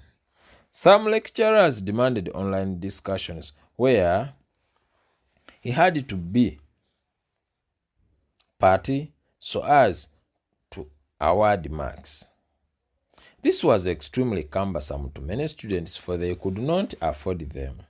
Did you know that there were students who never went for outings? Not because they didn't want, but they did not have money. They admired many of us going out, changing clothes like Queen Elizabeth, thinking our parents facilitated. Mind you, it was difficult for a parent to satisfy all the wants of their children, though I cannot rule it out completely, for some parents could handle. It is worth to consider that here students were growing up. They could shy away from asking for everything from their parents. How could you ask for money for hairdressing weekly? The parents could provide once or twice a semester, yet we changed hairstyles weekly. In down campus, some students were on sponsorship but still could not sustain themselves. Many boys set up small businesses from Plan Z book of 100 businesses from minimum capital so as to manage their lifestyle. Others resorted to dubious means of survival. Many tried gambling with the tuition so as to profit and ended up losing all the money. Some boys could look for sugar mummies from town for facilitation. I remember Owen's old girlfriend. Owen's old girl, Garen. She was on a sponsorship. She had come from a financially struggling family. She had studied from the countryside till Form 6 and stepped in the city when going to campus. Owen showed her the whole city and campus, for he was a city-born. They did the same course and the two became inseparable. I have to confess, Garen was so pretty that I could not even go close to her, but of a lower class than us. I wonder how Owen got in touch with the pretty girls only. They liked him so much, yet he never gave them money. At times, they would give him. Garen's beauty had gathered many men from her district to follow her to campus. They had been waiting for her. At first, she resisted till she got in touch with Comfy, the girl with a narrow waist. Comfy was from the Near East. She was this fantasizer and ingenious. She knew how to play men like soccer. Her eyes were magnetic, attracting attention from many. She was as well pretty and slightly taller than Galen. One night, she took Galen to meet a friend. Reaching there, the guys sat in the room and drank till late. Comfy cavorted to the bedroom with one guy where they spent the whole night. Galen remained in the sitting room with the alien. She did not know Comfy had planted him. The guy thought Galen knew what had taken her there. She did not want him to touch her, as continued running away from him. The man boldly demanded coitus. He became bitter and got her from the chair. They struggled as he tore her blouse. The guy was solemn and as powerful as a horse. She was weeping helplessly. He continued to remove her clothes without resistance as he removed his. She jumped and beat his man, picked the keys and ran away. She waited to strangle Comfy the following day. To her surprise, Comfy was more furious than Garen and said that she had disappointed her very much. She looked at her with disgust. Comfy continued to lecture Garen how to play with men's psychology. She added that she wanted Owen and had to use all her crafty tactics to scoop him. Comfy admired Owen so much that she requested him to add her to their discussion group. Well, Owen was so vibrant and intelligent, though always acted incognito. They had reported late and found the lecturer had grouped students already. Owen managed to gather the remnants and formed the group the most disorganized group. It had pretty girls who cared less about academics. A few boys like Memphis and Balunywa joined. Some boys saw the group was lousy and disowned it. They did not know who Owen was. Garen never cared, for she was this braggadocio before others about him.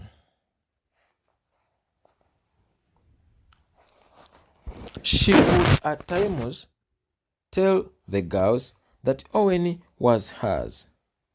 All this was not true. They thought she had a secret with him. They doubted he was so free and never serious. He could give each other load to research about and go away. While other groups were rehearsing what to present, Owen was out of campus, working. Girls had gone to see their boyfriends. Discussions could push to midnight in some groups. Guess what at that time? Broke but intelligent boys would get a chance to touch on the pretty swanky girls without putting in any money. Those nights were sweet. It also happened to me one night when I went to Andy's room. He did not miss a step, though a roommate interrupted. He pretended to be a bookworm, but I saw this was the only way to pay for his time and knowledge. Andy had a scaring love life. Unlike hers, he had played many dirty games in his high school. He had met many pretty girls whom he loved so much. I cannot exactly tell what happened, but what I know, he showed no interest in girls. When he joined the campus, he met pretty girls who loved him, and he loved them in return. But there is this special one. She one day paid him a visit and was to sleep over. While in bed, the girl elongated her hand to turn off the light. She made his man stand straight the whole night. She paralyzed him and left. In the morning, his roommate came from the tree to find the door open. He was like a statue. He spent 2 months in the hospital without talking. He swore never to play with campus girls, for he feared to meet a ghost again. This ghost was rumored to have claimed many lives of university students. However, there was no proof and evidence about it, as the council called it dagamisios. My Owen never utilized this chance. He was never present and extremely faithful to Cairo. He was this religious boy who was about to join the seminary. Actually, he had been admitted, but the granny and the aunties intervened that he had to give birth. That morning, he called his groupmates together, briefed them on how to discuss. He had witnessed the weaknesses of the previous groups, thus he avoided them. He made sure that they used the least time and were to be audible enough, period. There, the disorganized ones stormed the lecture theater. He never used a microphone, for he knew it would echo. He gave the best introduction, his colleagues explained their views, then he concluded. The guy was simply fantastic. He had the best oratory skills. He used to twist normal English vocabularies that students chose to give him a standing ovation. The lecturer was thrown in horizons of wonders. He had never seen a year one student having such a charismatic presentation. It was superb. Since then, girls started falling for him. Garen liked him too. She had left down campus to high-class hostel.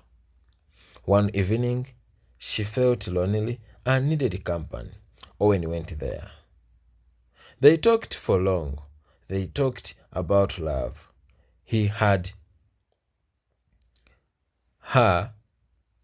told her he was still in love with Cairo. She was surprised to hear this, for she thought it was her time to have him, though Owen could not see. She narrated her shocking love life, where she confessed that her high school boyfriend never touched her. She added that she had lost her cover in her Form 5 to her former primary school teacher the day they were sent for school fees balance. She spent there a full week. Since then, she started seeing other men. That holiday was spent at her sister's home, where she met her workmate. Sajabi was such a tall and extremely light-skinned man that resembled an albino. Sajabi had connived with her sister to con her, though Garen never liked him. He was such a cool guy with enough money to sustain a woman. He was willing to marry her.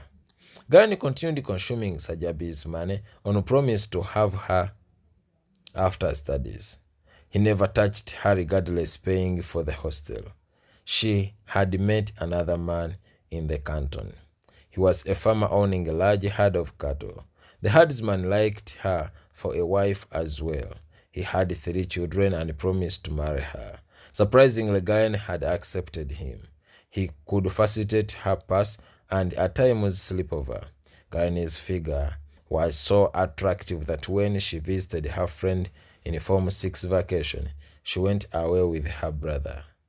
He had just graduated, working with the Revenue Authority. This one was close-fisted, however so gentle. They could meet once in a while. Garen had countless suitors from campus, for she was nice-looking. Owen wondered at a kind of a friend he had. He inquired whether she used protection or knew how her status, to which she confidently replied that she was negative. She added that she had never used a condom. This was alarming to Owen. During twilight, she went for a shower and came back wrapped in a towel. She smeared her body with a fragrant lotion as she called him for help. Owen also smeared while staring at her pretty body. He started to swallow saliva. He thought of it.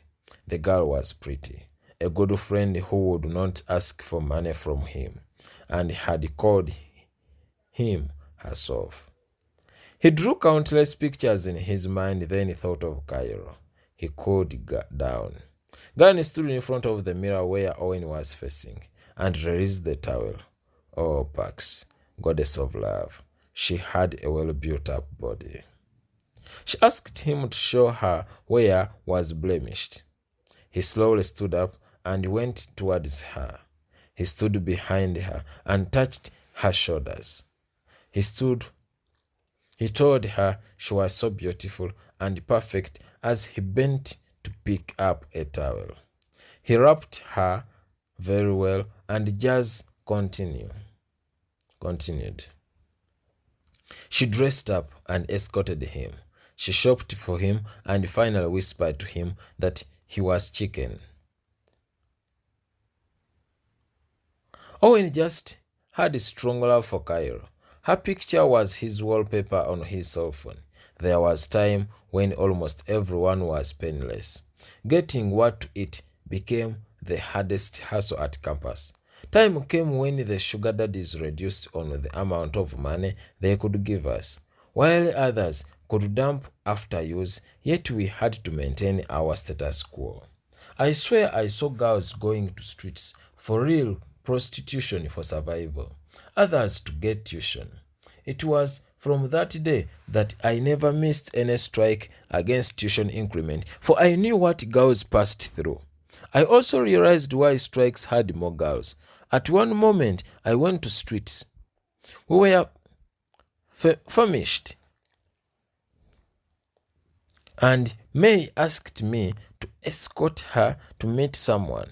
By the way, this kind of harlotry was sugar-coated as escortism.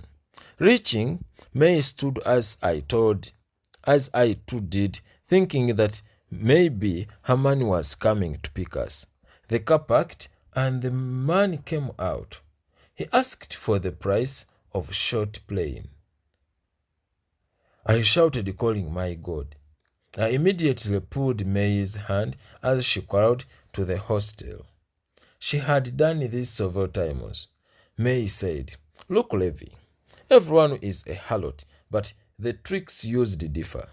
When you sleep with a man and he gives you money, what do you think he has paid for? Sex. When a man dates you, he takes you out. He caters for your bills. After you sleep with him, how do you pay him outside opening your legs?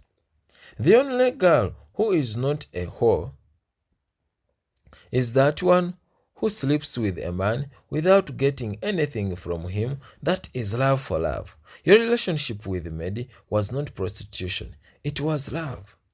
My dear Levi, how many guys have you slept with for money? Tell me you are not a slut." I swear I looked mute. She was skinning me alive. I tried to excuse myself that men were supposed to give women, but she replied that why not women, since both enjoyed. She was bitter. This was dehumanizing, for I could not handle. Chapter 10. Real Starvation. Girls suffered at campus. Those in mixed hostels also had their stories. In Owen's hostel, girls would wake up at around 3 a.m. and move to the television room to read as if they had no lights in their quarters. Here boys could join them and take them to their rooms. It only required buying one chapati or a donut or a bun of bread of 500 shillings only.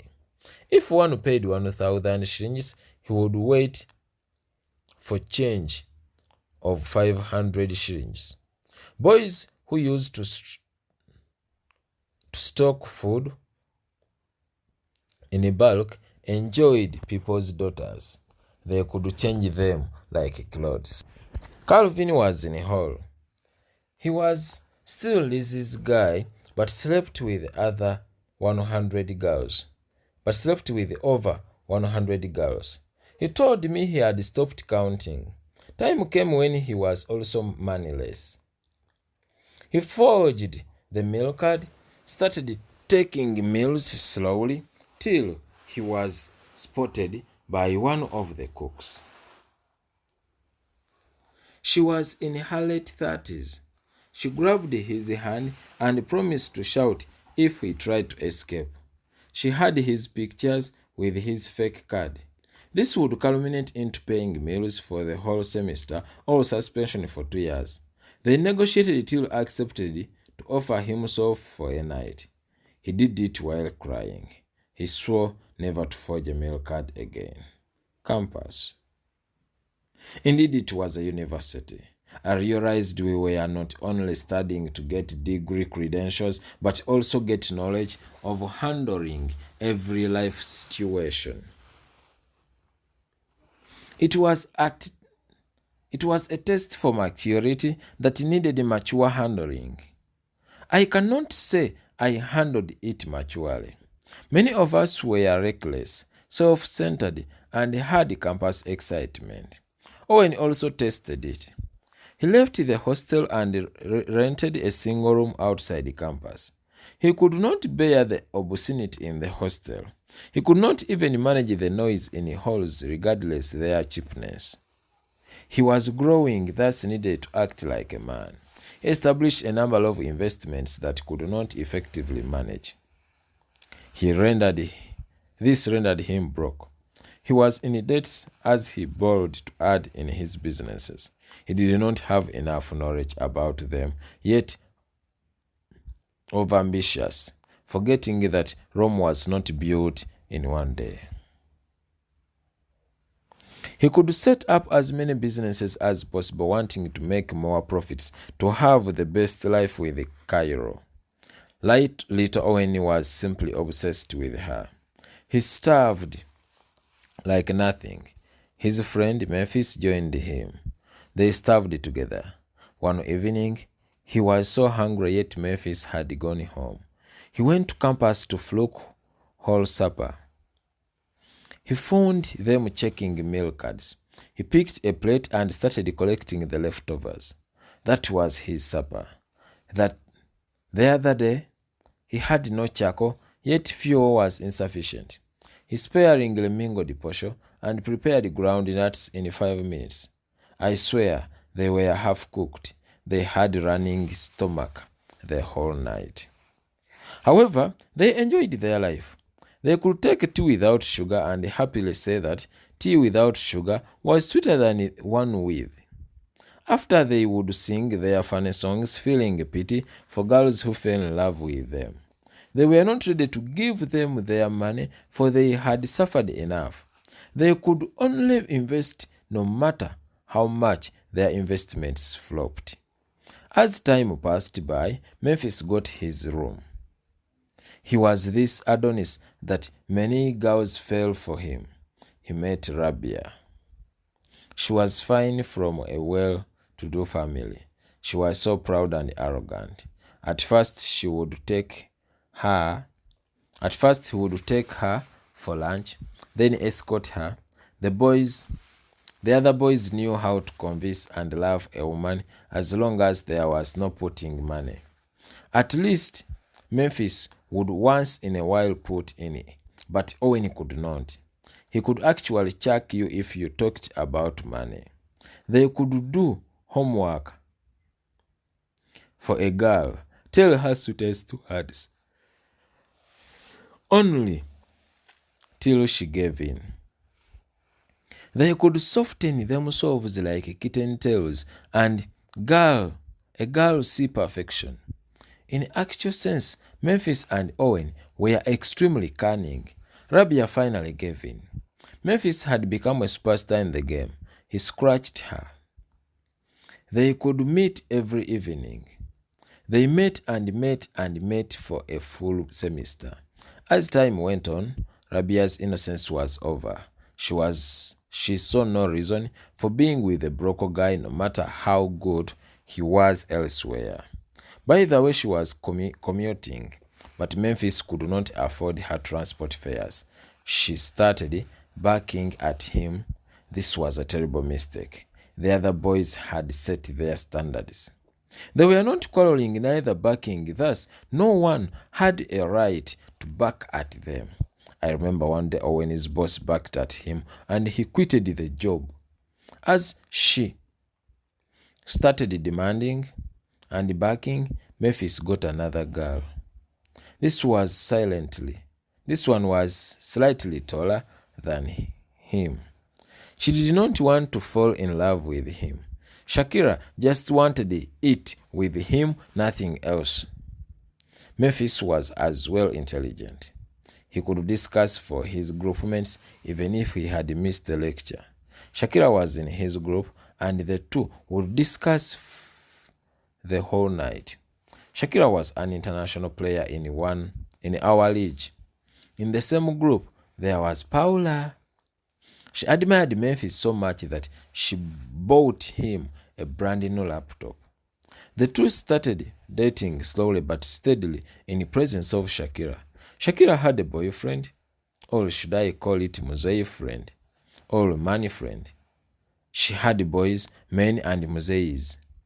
The two kept their secret when Paula stepped in.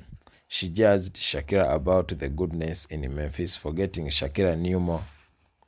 Paula loved Memphis so much that she never created room for cheating. She monitored him like a baby. She started financing from rent to clothes. It was such good love. They really enjoyed it as if they were married. Paula was commuting, but could convince the mother that she was going to discuss with Memphis and sleep over. It became a daily routine. The two started staying together.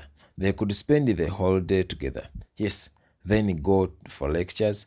Then yes, the whole night. They continued till the end of time. The problem was that the girl had more money than Memphis. She could at times influence decision making, yet this was Memphis's role, according to him. As far as campus was concerned, the two were inseparable till their final year when Memphis was dumped, and he began giving Comfy some attention. Owen got another friend where the two shared a room. It was extremely cheap. They had good neighbors, especially girls. He was in his final year when he met a year one girl. She had normal looks with a Buxom massacre figure. She was staying in a single room at campus where Owen could go to see her. He one night kissed her, and that was all. He never slept with her. One night she came for a sleepover. They romanced and started to undress. She never allowed him to touch her bra. He became curious about the secret behind. He switched off the lights and removed the bra. Oh, he almost ran away from the bed. The breasts were very long and almost touched her waist. Owen had never experienced this. The girl was insisting that she was a virgin. He immediately lost appetite and slept without touching her. He then concentrated on his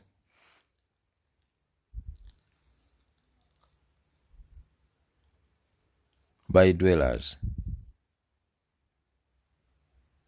Their room was in the middle. From left, there stayed a snub queen doing CPA from another institution.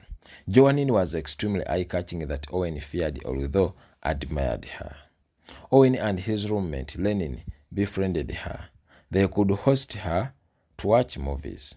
One night, Joanine hosted Owen in her room. She narrated him her sex life journey. She was so free with sleeping with whoever wanted, on condition that that person would satisfy her. She had 7 boyfriends and one fiancé. Her fiancé was around 60 kilometers away and could visit her once in a month. These boyfriends had their days. The one of Sunday would only see her that day and would facilitate it fully. He was responsible for her hair treatment. She changed the hairstyle weekly. The one of Monday was responsible for garments. That of Tuesday catered for shoes, meaning every Tuesday she could receive a new pair of shoes. The one for Wednesday was in charge of her meals. She could cook and take some to Owen. They started liking each other. The one of Thursday was for drinks, especially wine, as if the girl had a bar. The one of Friday was to facilitate her outings. She liked this most. He would at times interrupt the days of others. The Saturday man was the boyfriend without portfolio. He could come in case one of the rest failed. The fiancé was in charge of her rent. Owen looked at Joanine as she gave him wine. She convinced him it was sweet. True, it was. He took few drops and lost control, as if he was drugged. He ran battle. He demanded her body. They were so high, singing, dancing while falling on each other. Their clothes were off. The following morning, someone was knocking. It was the Monday man. Poor Owen staggered to fight back, calling himself Anthony Joshua. None of his blows reached the man. He was punched like a cell phone thief, safe in the hands of Lenin, who hurried for rescue. As Lenin pushed him to their door, Joanini's fiancé came. He had been calling, but the phone was off. Owen had poured wine into it. He drove to see what had exactly happened. He met the Monday man. Her room became a battlefield. They fought to the balcony till the Monday man was thrown down. He broke his ribs. The fiancé gathered her property and took her away. On the right side, there existed a very humble girl, Viola, who was doing engineering internship, thus rare. She did not witness Joanini's saga. Owen befriended her slowly. Within weeks, she started staying there. Because the internship was done, yet unemployed. She looked for jobs but could not find. Eye starvation stepped in. The semester had ended. Owen and Lenin rented another room, though kept in touch with her. The landlord kept pestering for his money till he asked her to sleep with him. When Owen heard of it, he was so bitter and took her to their room. However much he admired Viola, he never took an advantage of her state of affairs in this helpless state. Owen could sleep without even extending towards Viola. Really, he treated her as a sister. Did Lenin have the same prediction? Did Lenin have the same perception? Lenin was so religious that Owen trusted him so much. As Owen was away, Lenin tried to force himself on Viola. She cried so much and called Owen. He kept it at his heart. He never confronted Lenin to avert the would-be further antagonism. Chapter 11. The Unwanted Conception. The life led pushed many into boomerang missions. Many girls sought for survival. Others enjoyed the game. Many saw playing men prestigious. Others did it due to bandwagon. Few wanted to explore. Some did it out of ignorance. Me? I don't know. Olivier had come back from South Africa. He was so handsome. I swear I adored handsome men. He had a well-built-up body, so muscular with six-packs. I fantasized having him at least once. He could come to the hostel and girls salivate. They were proud of me having him. He could not give me much, but cared a lot. We dated for about a month, and I felt like securing him. I took him home. To me, everything was all right. However, the bewilderment came. My parents knew him. His mother was my father's best friend. They always talked about his gentility. Olivier was so cool that I always wanted him by my side. It was absurd that he was not taking a step on me as if he did not like me. He could come to my room and video chat with his younger brother, Pierre. This was frustrating, for he could not even touch me. Can you imagine? I had abstained for a full month preparing for him. I ate all the herbs wanting to show him what I inherited from my mother. He saw it that I wanted it but couldn't pretend. His time to go back had come. I told him the truth that I needed a memory from him at least once. I did not sleep that night. Coveting. I woke up in the middle of the night and checked on the chronometer. Time was not moving. For the first time, I cooked traditional element while at campus. He ultimately showed up. I cannot tell where my herbs went, for things did not work out well, yet I had longed for this hour. He felt pity for me and finally left. I was for real disappointed. The following week, he called asking me to pick his brother from the airport from Turkey. He warned not me. He wanted not to play them. Pierre was so hot and irresistible. Girls paid to take selfies with him. May asked to connect her without considering that I also liked him. We could move together everywhere. He was so health cautious that before being together, we tested. He had the testing stripes in his car. That night, we slept in the car. Pierre had a mysterious character. He was so close-fisted yet claimed to have fallen in love with me. I too liked him. The trouble came when Siez found us. Siez stayed in touch with me no matter the mistreatments. He had just bought me iPhone 6 while going for a music concert for a Jamaican singer. We were meant to be together, yet at the same time, Pierre wanted me. He had intentions of marrying me. I had to first go deal with CS personally, such that I leave him satisfied to buy time for Pierre. This time I used a boda for agents. The concert was already in progress when I met Pierre. We took some wine glasses while mimicking the performers. From a blue, CS was behind us. He greeted me while staring at Pierre, his friends asking who Pierre was. I got panic attacks and ran into the washrooms. This is how I lost my phone and Pierre. His heart was broken. I ran to Olivier where I slept. He had just been deported. He was my opium whenever stressed and knew what took me there. No jazz, no giving me money, no jealous, just one thing. Yes. I did not want to leave his bed. He outrightly told me May was coming and never cared about sharing her with Sears. He was so free, put on clothes and moved out. Came back with May. May was not surprised. She greeted and requested for a threesome. I had never heard of it.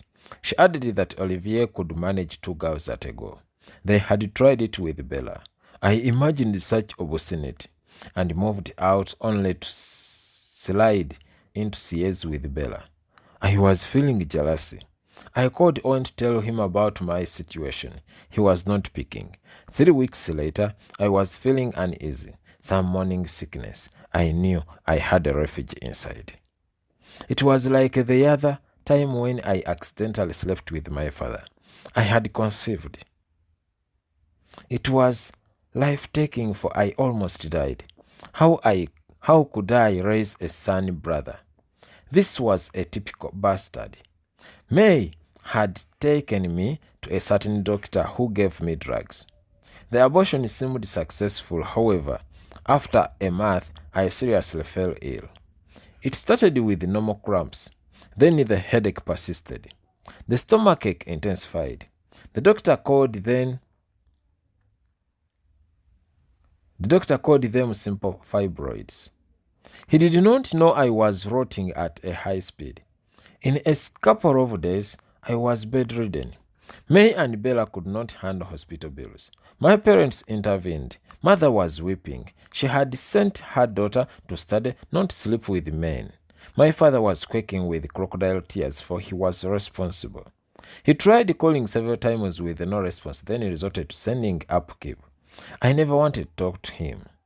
I was successfully operated and swore never to remove clothes before a man. This time around, I was not sure of the one responsible for this pregnancy, for in 1 month I had slept with Olivier, Pierre, Dumba, and Sears. Besides, I was still at campus and not ready to give birth. Becoming a mother at the hostel, how could I go for lectures with a baby? Oh, I imagined pushing a baby, living my fancy life, going out with friends, then waited, aborting. Calling my parents to the hospital. Oh, crossroads. I had to calculate clearly. Campus plus abortion minus outings equal to degree. No. Abortion plus parents plus operation equal to death. Oh, I remembered that I was not good at numbers. I had to recite the alphabet between raising the baby and abortion. It ended at raising the baby. I knew the alphabet was on opposition side. I counted from 1 to 10. Yes, it landed on abortion. Bella took me to her midwife. It was cheap and simple. Oh, I survived. I chose to concentrate on studies. I reduced outings only weekends. One morning, Sarah called me. She had conceived. She said she cheated once with Sears. I wonder how Sears came to meet Sarah. Oh, her birthday. I get. Sarah was such a humble girl who inspired us. She was as holy as Mother Mary. Sears had been on her case. Sears had been on her case for a full year. She never loved him. They agreed for a one-night stand such that he forgot her forever. It happened. Sears had disowned it and she wanted me to talk to him. When I called Sears, he said he had given Sarah an emergency pill. Sarah admitted that she took the pill but could not tell why things turned out that way. It was her first time to cheat. We involved the boyfriend who used the money for tuition. We saw Bella's midwife who gave her the pills. She started bleeding. More money was needed, for Sarah had been taken to an expensive private hospital later. We could not tell her parents, for the father was a soldier. He could even kill us all. The boyfriend looked for money from all corners. He sold his property, then discovered cell phones had market in the city. He stormed the halls while students had gone to watch soccer. Chapter 12. Aborted abortion. He entered unlocked doors and picked their cell phones while putting in his bag. As he set to move out, a cell phone rang from his bag in front of a certain boy. He had seen him coming with an empty bag, then moving out of the room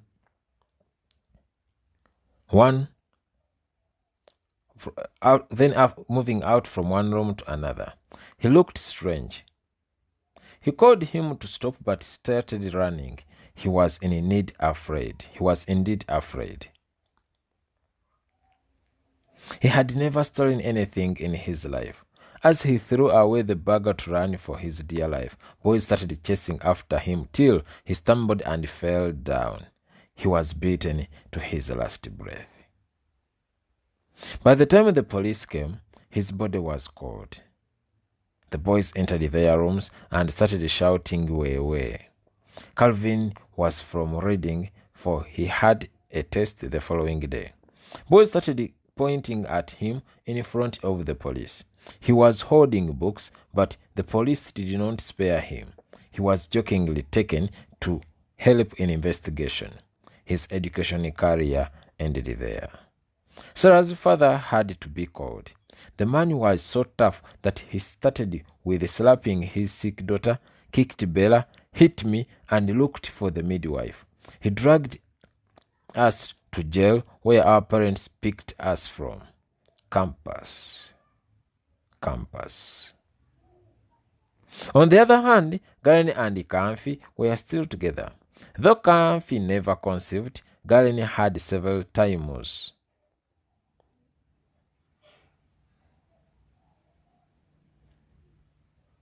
She had aborted 7 full consecutive times.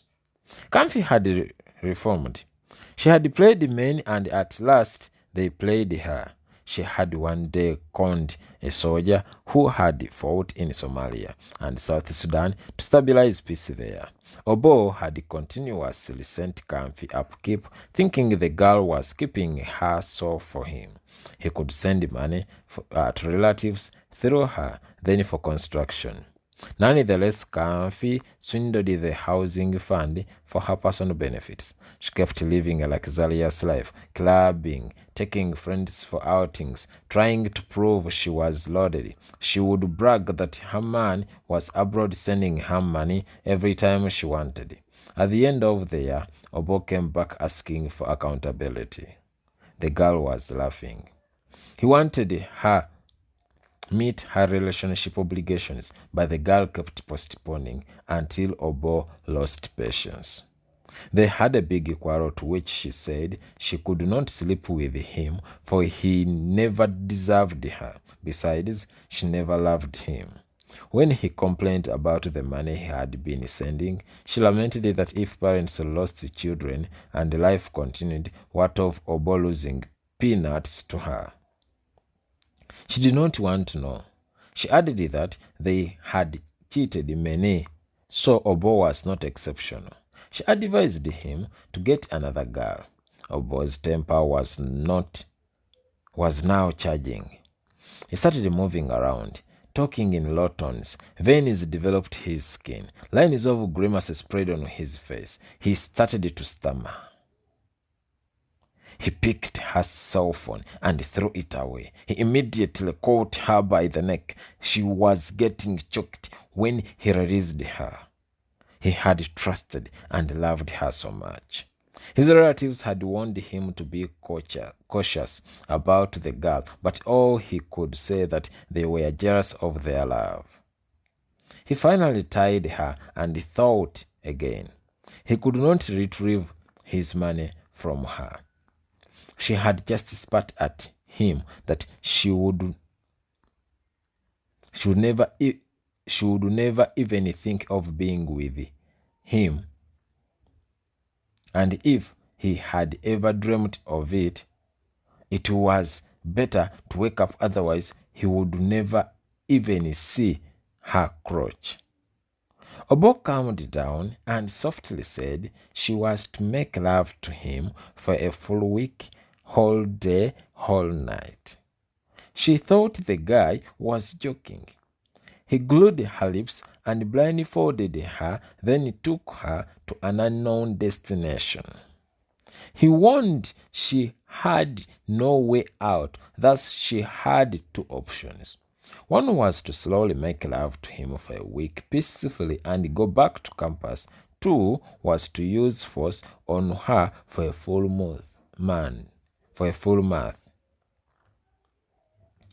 She swore over her dead body that Obo would never open her. He took it slowly. He removed her clothes and tied her on the bed while facing the roof. This is when she realized that the man was serious. She never knew what Obo passed through to gather his money. He was as determined on her as the angel of death.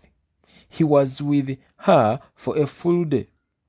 He added it was to continue for a full month. Tears were flooding her eyes. It was terrible. Obo just wanted an apology from her, nothing else, for he knew she had no money to pay back. He as well knew her family background. He continued using force on her for 3 full days until she apologized to him.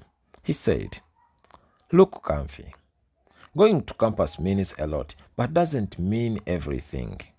It gives you no right to underlook others. Neither does it give you authority to take from others, thinking they must lose to you and you are not special.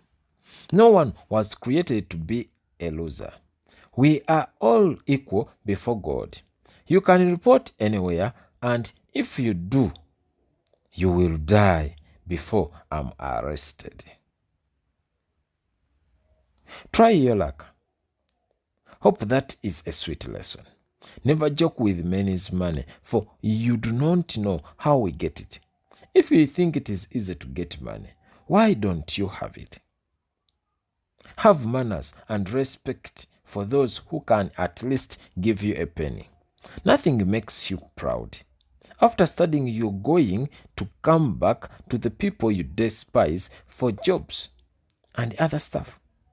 I did not want to do that to you, but I had to scale you down and shape your manners. You can go." She never told Garen about it. She kept calm and became a good friend to Memphis. She resorted to counseling freshers and turned to the Creator for If it wasn't him to bring a successful miscarriage, she would be breastfeeding a boy's child. With the help of her sister, Granny had aborted. The seventh almost killed her. She slimmed like nothing. When she got to the eighth one, the sister tried and failed. She took her to a number of midwives. All failed. It was growing steadily. She abandoned the abortion mission. Everyone would see it clearly. Students thought Owen was responsible, for the two were inseparable. I wish Bella did like Garen to raise the baby. She had aborted the fifth time. She felt dizzy and went to sleep. The following morning, she came and gave me most of her overpriced clothes. She gave May her laptop and told me to give her brand new S7 Edge cell phone to Owen. She said it was a souvenir from her. I wondered why Bella was behaving like this. She was so happy that morning. She said she liked Owen and promised to propose to him after examinations. I wondered why. Because the two were traditional enemies. They had loathed each other. She wanted us to always take Owen's advice.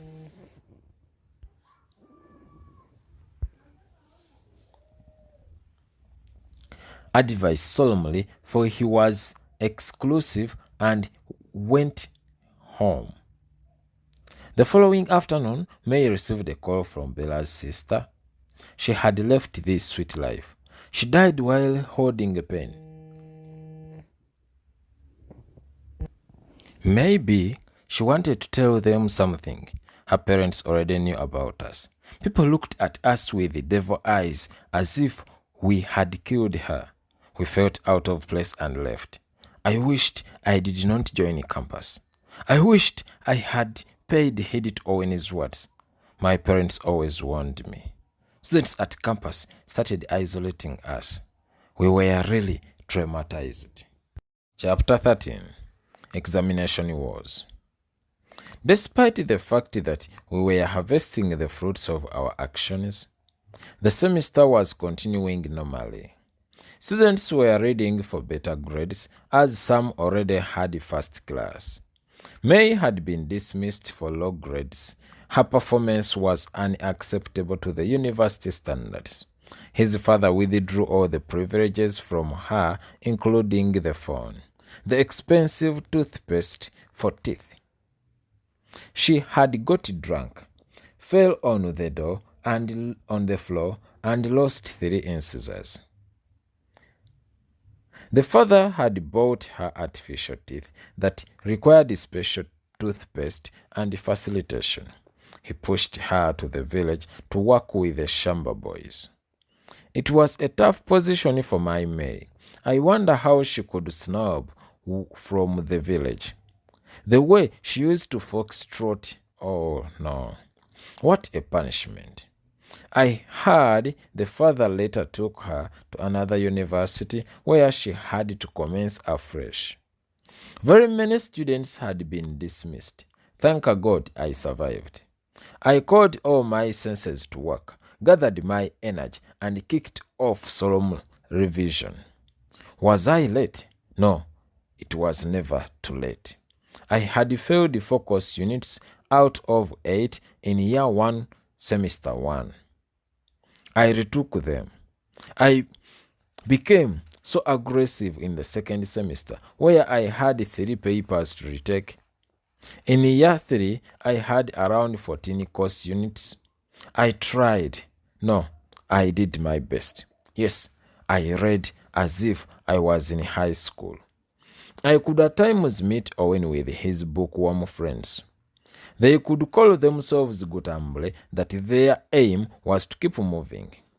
The word as well had many hidden meanings. He had quit his job and chosen to concentrate on his studies. His grades were very low compared to his expectation. He had a paper to retake too. He wanted the money but was losing his degree. he got fellow classmates and revision intensified. They never left the main library. They could read, get tired, and disturb girls. They knew they could not manage them, so they only fantasized having them. They could give them vehicle names. A short and small one was V-Ts, a fat and pretty one was V8, short and pretty was Mercedes-Benz, a very fat one was Hammer, and many others. They could talk to them and cool their desires. This is how Owen met Halai Ramesh. She was an Indian girl pursuing a master's degree in economics. I cannot tell whether she was so trim or not, for there was no one to compare her with. She was such a short, jovial young girl with twinkling eyes. She occasionally applied makeup, yet looked charming. She never forgot her chignoni hairstyle that matched her slim body. Everything on her was small. I envisaged how she could sit, for her buttocks were microscopic, though gifted with love handles. Maybe this is what Owen admired. To me, they looked funny. Did she put on a bra? Not really. I envisioned how she would look with it, for her breasts were like spots. Okay, they were like scars. The legs were so pointed, and if one was so keen, they could see blood transportation through the veins. When excited, her skin could turn pretty red, ears in particular. Her lips were so pink, casting oscillation messages. They looked sweet. She sat in the same corridor with them. She could see Owen and friends disturbing girls. They could be chased by the library police at least once a day for noise making. Ramesh could laugh at them. She liked their stubbornness. One day, his friends hid his books. They were laughing at him. She felt pity as he searched for them everywhere. They were reading, yet he had an examination in the afternoon. With her giggles, she pointed at them. Owen was so happy and thanked her. His friends Thunder and Zwed started calling him Ramesh. She was nicknamed Space Shuttle. Ramesh was so serious in books that Owen feared her. He had heard that they were great witches and ghettoized, that they never got married from other tribes. Thunder and Zwed insisted that he had to take a step. He finally took a deep breath and went to her. He greeted her. The girl was fine. She was so free and caring. They amicably talked till nightfall. He slowly escorted her to the gate. Coming back, Thunder and Zwed were waiting. They started their jokes and continued that he was to be eaten like hot paper. Ramesh liked these boys so much that she could bring them candies. They could move for a walk and come back. When they went to the guild canteen, both paid. He was astounded to discern this. She explained that she did not want any money from him. She just liked him. One evening, they were stuck in the elevator. He glared at her as she did stare at him. This was his only chance to touch her, for she was highly monitored. He slowly touched her hand. Her fingers were so soft. He pulled her to him. She was getting warm. He stared at her lips. They were communicating with his. Sounds were heard. They continued communicating. Her armpits were sweating. Her veins could visibly be traced within her skin. he engulfed her. She was very happy. She clasped her arms around his shoulders while caressing his back. She was so portable that he easily lifted her to his waist. He got a chance to steal a glimpse at her thighs. They were so light. As soon as he elongated his anxious fingers to touch them, the elevator opened. His friends shouted at him at once. "Gutamble!" He smiled. That was their last time to eye Ramesh. The Gutamble friends kept their jokes lively. They could guffaw at Owen for failing to satisfy her, thus ran away. He also retaliated that by cracking jokes at Vitis. She was Zwedi's undercover girlfriend. He had refused to unveil her to his friends. She was a short Muslim girl who wore hijabs always with feet-touching attires. One day, Zwedi had purchased her a big packet of splash juice and took her to the hostel. They had slept together once and the girl cried for tuition.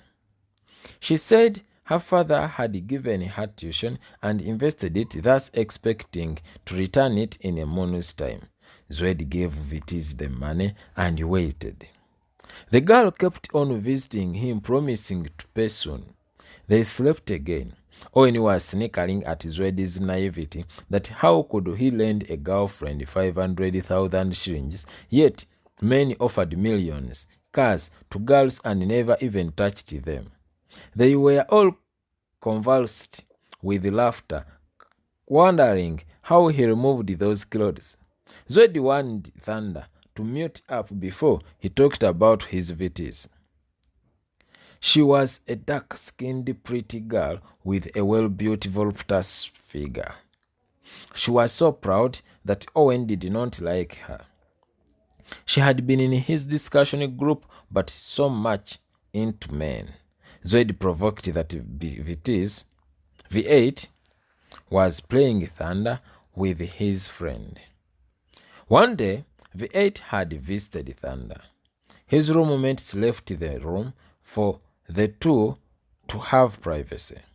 As he drew closer to her, the girl yelled at him and the friends outheard. She was calling him a younger boy. He could discuss for her, do the coursework, and give her some upkeep, thus feeding without milking. They sniggered at him and sniggered again. As he started to challenge Owen that Cairo had dumped him because he was breaking the library,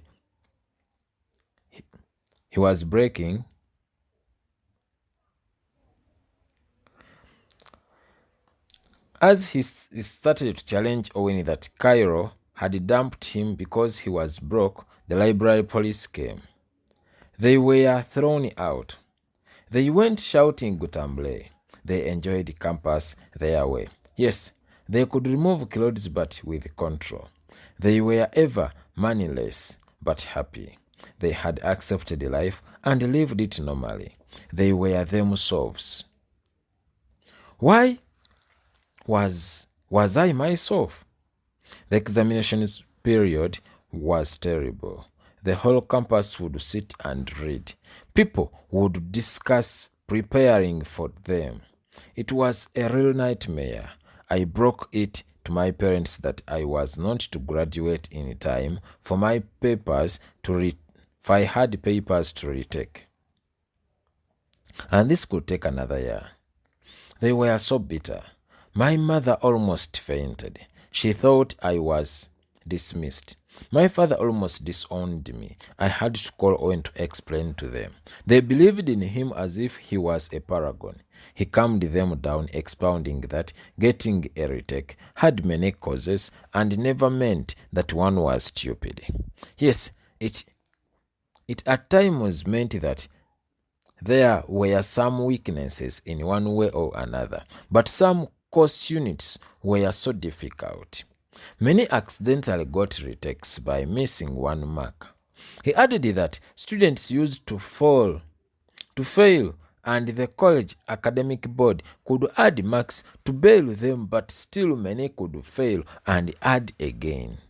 He continued that some got retakes because of misplacing marks. At times, weak students could luckily get marks for hardworking ones. Some could be failed by their lecturers intentionally for denying them. Others would miss examinations because of sickness, lacking tuition, reaching late for examinations, and many others. He concluded that many students used to get retakes and graduate later, so it was very normal. He advised them to cancel me, for I needed peace of mind to concentrate. It was a long explanation indeed. They called and promised to cater for everything. Oh, long live Owen. The examination rooms were highly fortified to avert any form of malpractice. Some rooms had CCTV cameras. Once caught cheating would lead to indefinite suspension or suspension for 2 years or 5 years. It was terrible. Students feared cheating but never halted. We could sit in groups and share information. Perhaps this was not cheating, it was teamwork. We could peep to pass. One morning, we jiggled to ache our ribs. Some girl had a piece of paper with written work. The policeman saw her from the doorway and asked her to surrender it. Consequences were known. She put the paper into her knickers while everyone was seeing. The officer insisted, wanting the piece of paper. She pulled it out and swallowed it. Oh, campus, you gave me many memories. Everyone deserves to go to campus. The other scenario was for a boy. This one was caught red-handed copying. They captured his answer booklet and brought handcuffs. He fought the police officers from the examination room. They tore his shirt but managed to escape. They chased after him like an opposition member of parliament in a certain country. We laughed till the end of time. Measures to stop cheating were in place, but students were highly sophisticated. Some girls with money could hire a police officer, sit behind, start copying while the officer was around. This could stop the chief invigilator plus other officers from passing by, for they knew there was someone. The tragedy came when the sitting arrangement was altered. This would cut off networking. The safer way I saw was sitting in front. Invigilators concentrated more on people behind, thus paid less attention to those in front. Perhaps most bright students sat in front, so peeping for the right information had higher chances. Students did their best. I learned that preparation was so industrious, for it was rare for one who had effectively prepared to fail. Campus examinations were not so difficult as such, for lecturers set exactly what they taught. For the sets I concentrated, I passed. We had a lot that took our mind. Many were working, others partying. Others never wanted to read. Others missed lectures. All these culminated into failure. Many knew how it worked. They could play in the first 2 maths, then concentrate in the last 2. I liked those who staged strikes. They could read late in the night and make noise during the day. They could pass with flying colors. Flavia was caught cheating. She was our coursemate. She was so beautiful and religious that many fell for her. We were just acquaintances. She was so reserved and proud. She had written on her thighs. The chief invigilator saw her and took her out. She poured crocodile tears. He was taking her to the police station. She knew she was to be dismissed. She asked him what he wanted. The man insisted that he was doing his job. She asked again while pointing at her handbag, which carried money. The man said it was not enough. He became bitter that she wanted to bribe him. She asked him what he wanted while pointing at her skirt. The man pretended not to have seen. She asked again while opening her skirt. Oh, he lost control, as if he had seen heaven. In 2 minutes, while in the washroom, Flavia was free. That is what we call strength of a woman. No, it was thigh power. Many great men always lose to women.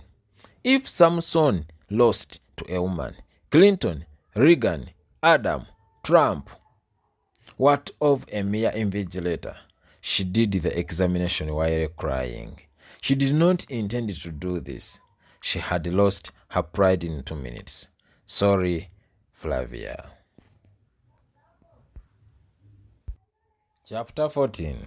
The Lecturer's Touch.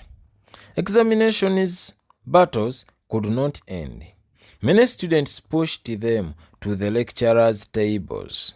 Truth be aired out, sexual harassment cases between lecturers and students prevailed, where lecturers pushed it. I heard about it. I saw it happen. It was total hell on earth. These men always spotted pretty girls, monitored their academic performance, scooped their registration numbers, and waited. Those weak in class could at times be failed more that as they gasped for help from lecturers, they would request for copulation.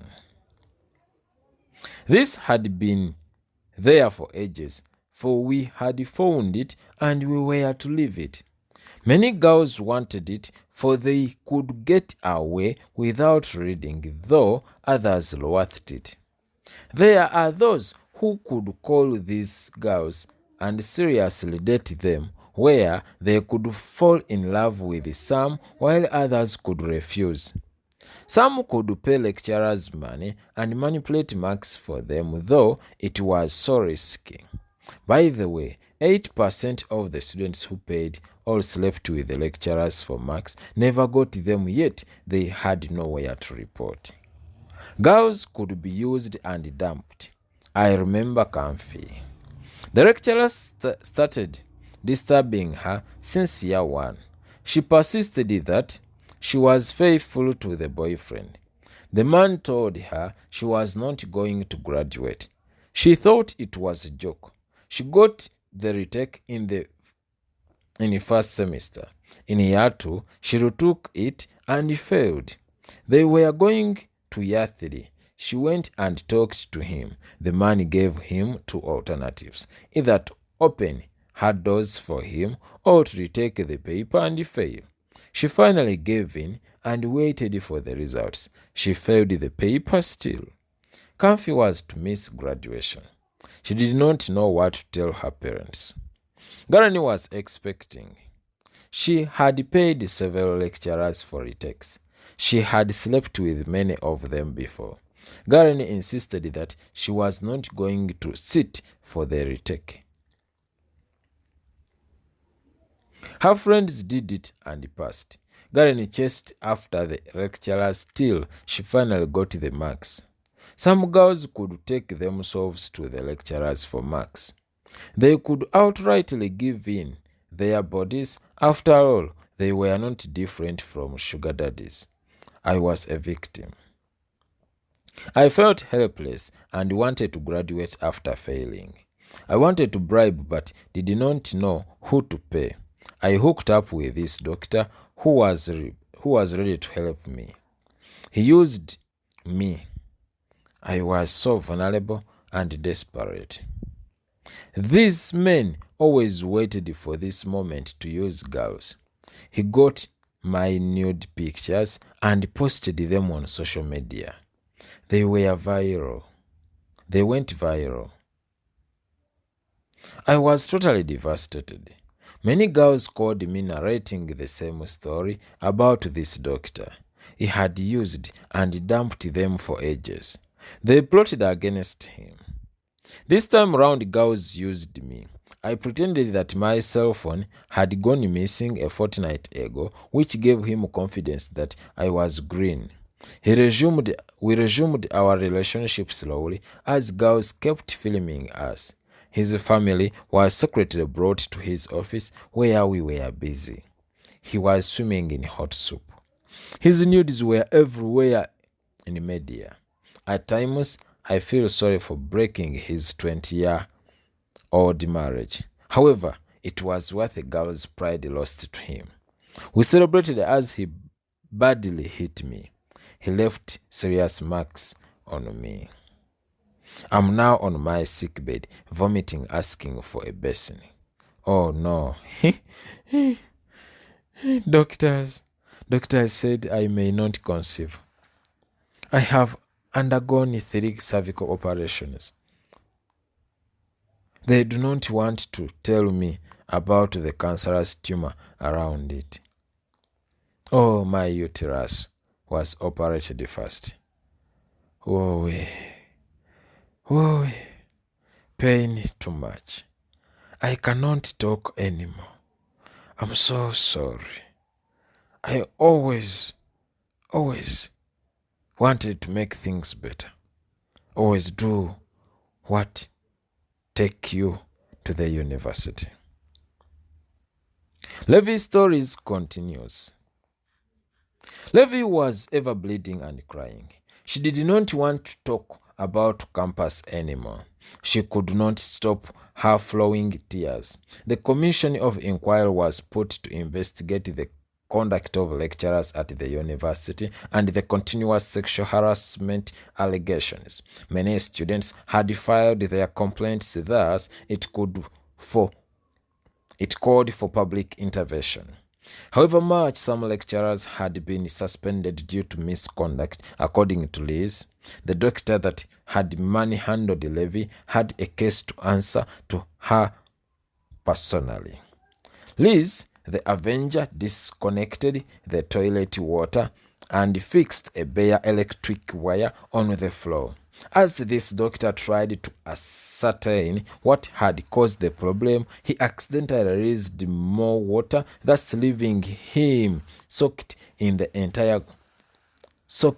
entire ground flooding. Liz, in a nick of time, switched on power to strike the man.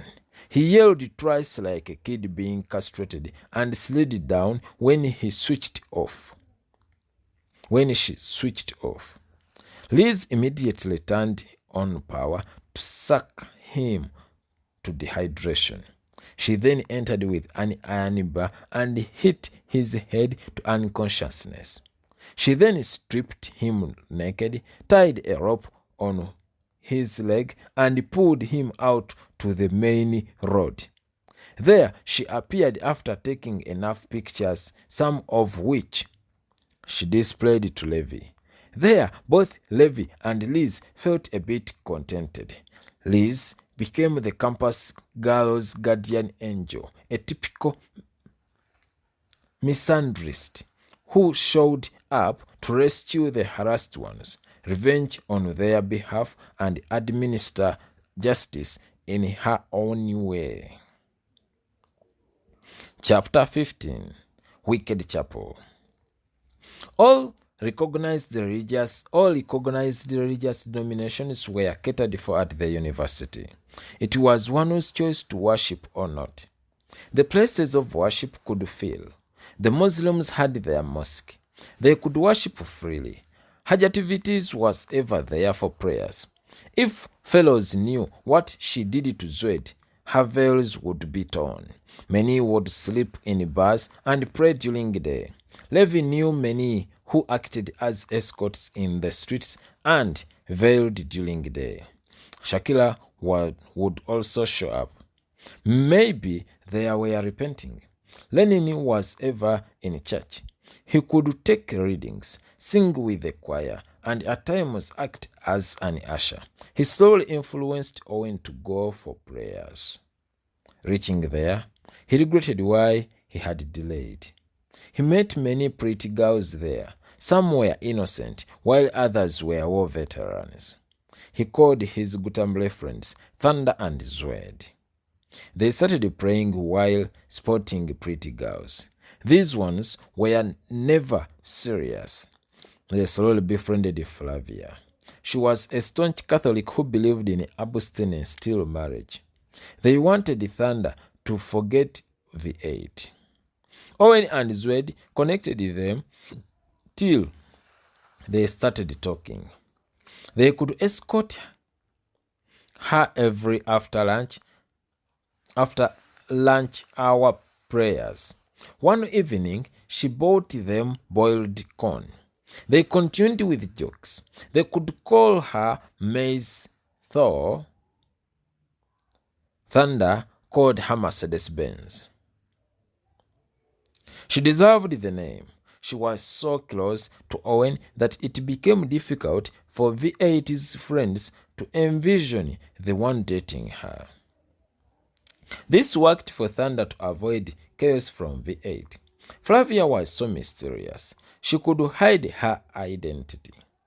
She could pretend to be of a low class, yet did not look to be. She was so beautiful.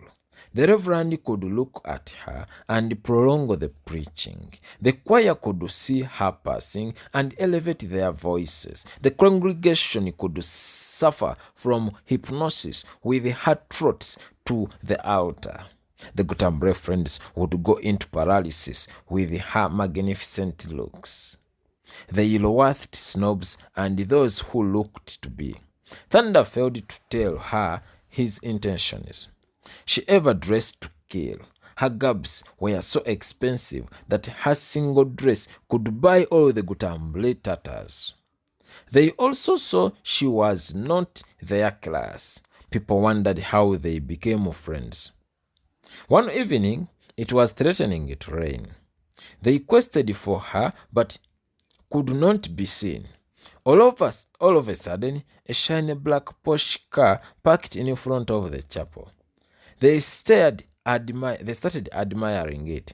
Thunder said he was to buy it for Flavia. Lenin called them inside. They did not see its chauffeur. They sang the hymns as usual while skirting their eyes for their girl. During offertory, she was seen gathering. Oh, they celebrated as if they had won a lottery. They could be satisfied by a mere sight of her. She was so elegant. After Mass, Flavia looked for his friends. They had moved out gazing at the car, building castles in air. She came, opened and picked her cell phone. They immediately hid themselves. She called Thunder, but never picked. They started running away. They called Owen. They stopped and hesitated to pick. She called Owen. They stopped and hesitated to pick. He finally picked and said they had not gone for prayers. Zwed shouted from the background that they had seen her. She moved around and saw them. They had been thrown in a sea of wonders. The girl was driving. Thunder never wanted to talk to her again. He was feeling shy. Flavia took them as friends. She never thought Thunder had feelings for her. She moved towards them. She told them she wanted to take them for dinner. She never liked being with girls for pretexts unknown. She was always comfortable with the boys for their humor. They went singing Gutamble Gutamble as if it was their code for success. Thunder sat in front as she drove. They had some good time. They could attack each other, joking about their failed relationships while laughing. Flavia almost ached her ribs with laughter. She was interested in the Indian girl story. On their way back, Thunder drove while she sat behind with Owen. She was eager to know about how it ended with Cairo. Zwed was laughing. They resumed their jest. their zest. They dropped Zwed, then Thunder, and remained too. Owen did not know how to drive. She laughed at him. He even refused to sit in front, pleading it belonged to someone else. He had met many pretty girls and wished Flavia for Thunder. She asked him about Ramesh. He shrugged his shoulders. He did not want to talk about it. She insisted. He said he had lost her. They did not know the elevator had a CCTV camera. The girl felt picky and went back to India. She cancelled her studies. It was sorrowful. Flavia wondered how Owen managed to convince Ramesh. She never knew she was playing with a matchbox in the middle of gallons of petrol. She asked about Cairo. He totally refused to talk about her. She stared at him through the mirror. He was so down and seemed hurt. She felt guilty. Owen was so astute and knew how to get a girl, only that he was tired of relationships. He enjoyed the Gutamble company instead. Flavia and Thunder talked on the phone that night. The following morning, Thunder and Zwed met Owen. They wanted him to date Flavia. He outrightly said no. He was not interested. He added that she had to be Thunder's. Thunder said they had talked. Flavia said she was not interested in any relationship at campus. She had a fiancé in Canada and was coming back to marry her. She added she never had girlfriends, for one day her best friend cheated with her first cat. He had liked the Gutamble boys, for they were simple, humorous, and carefree. She asked if she was to fall in love with a classmate who would develop. She asked that if she was to fall in love with a classmate who would develop the other, what value could he add on to her? She continued that she still wanted their company and requested for friendship. That is how Thunder's roaring was silenced. He connived with Zwed to let Owen try his luck to prove her that shrewd, cunning gents existed. He was not interested, for he feared campus girls. Actually, he had a negative attitude towards campus girls, thinking all were naughty. He cared about finishing his degree and go. He extended the offer to Zwed, who excused himself for having a girl out of campus, 2 in year 1, and in addition, Flavia was a woman of class, good for selfies but not marriage. They alleged that a highly strategic man needed to feel safe with a woman whom he was not going to share with anyone.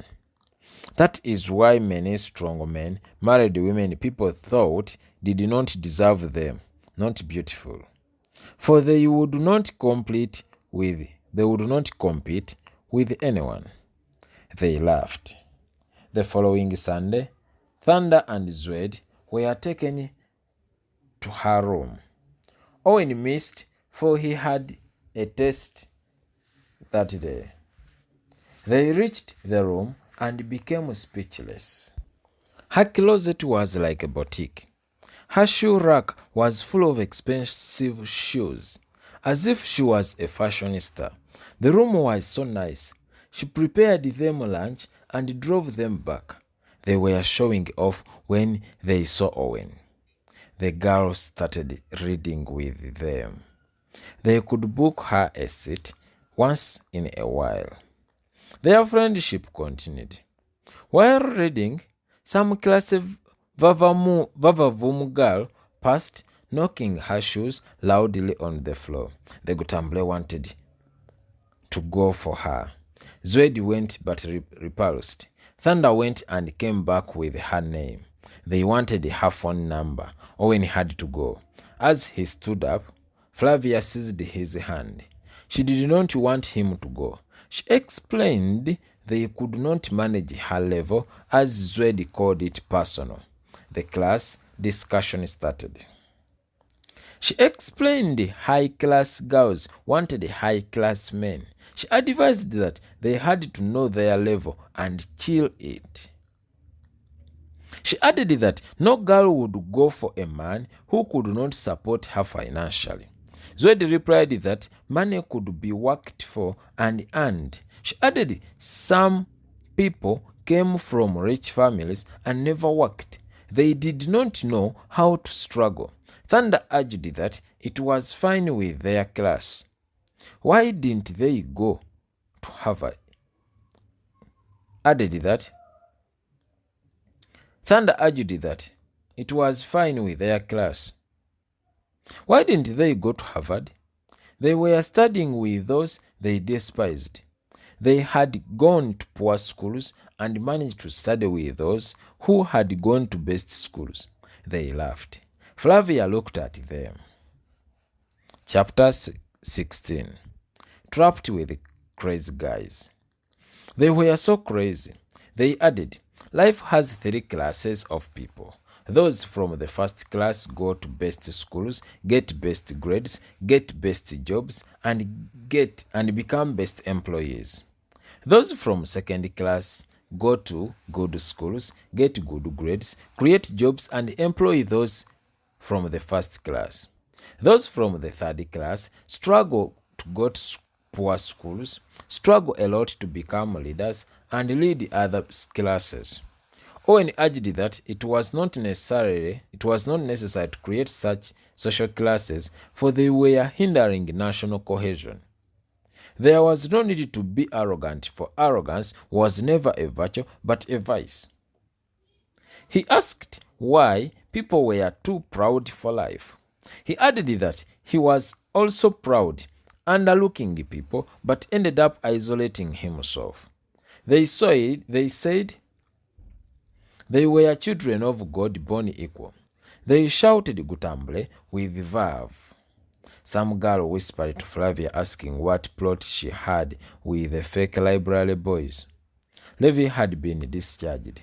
She was the most calm at campus. She for the first time attended the church service. Many finalists, especially girls, were not missing prayers.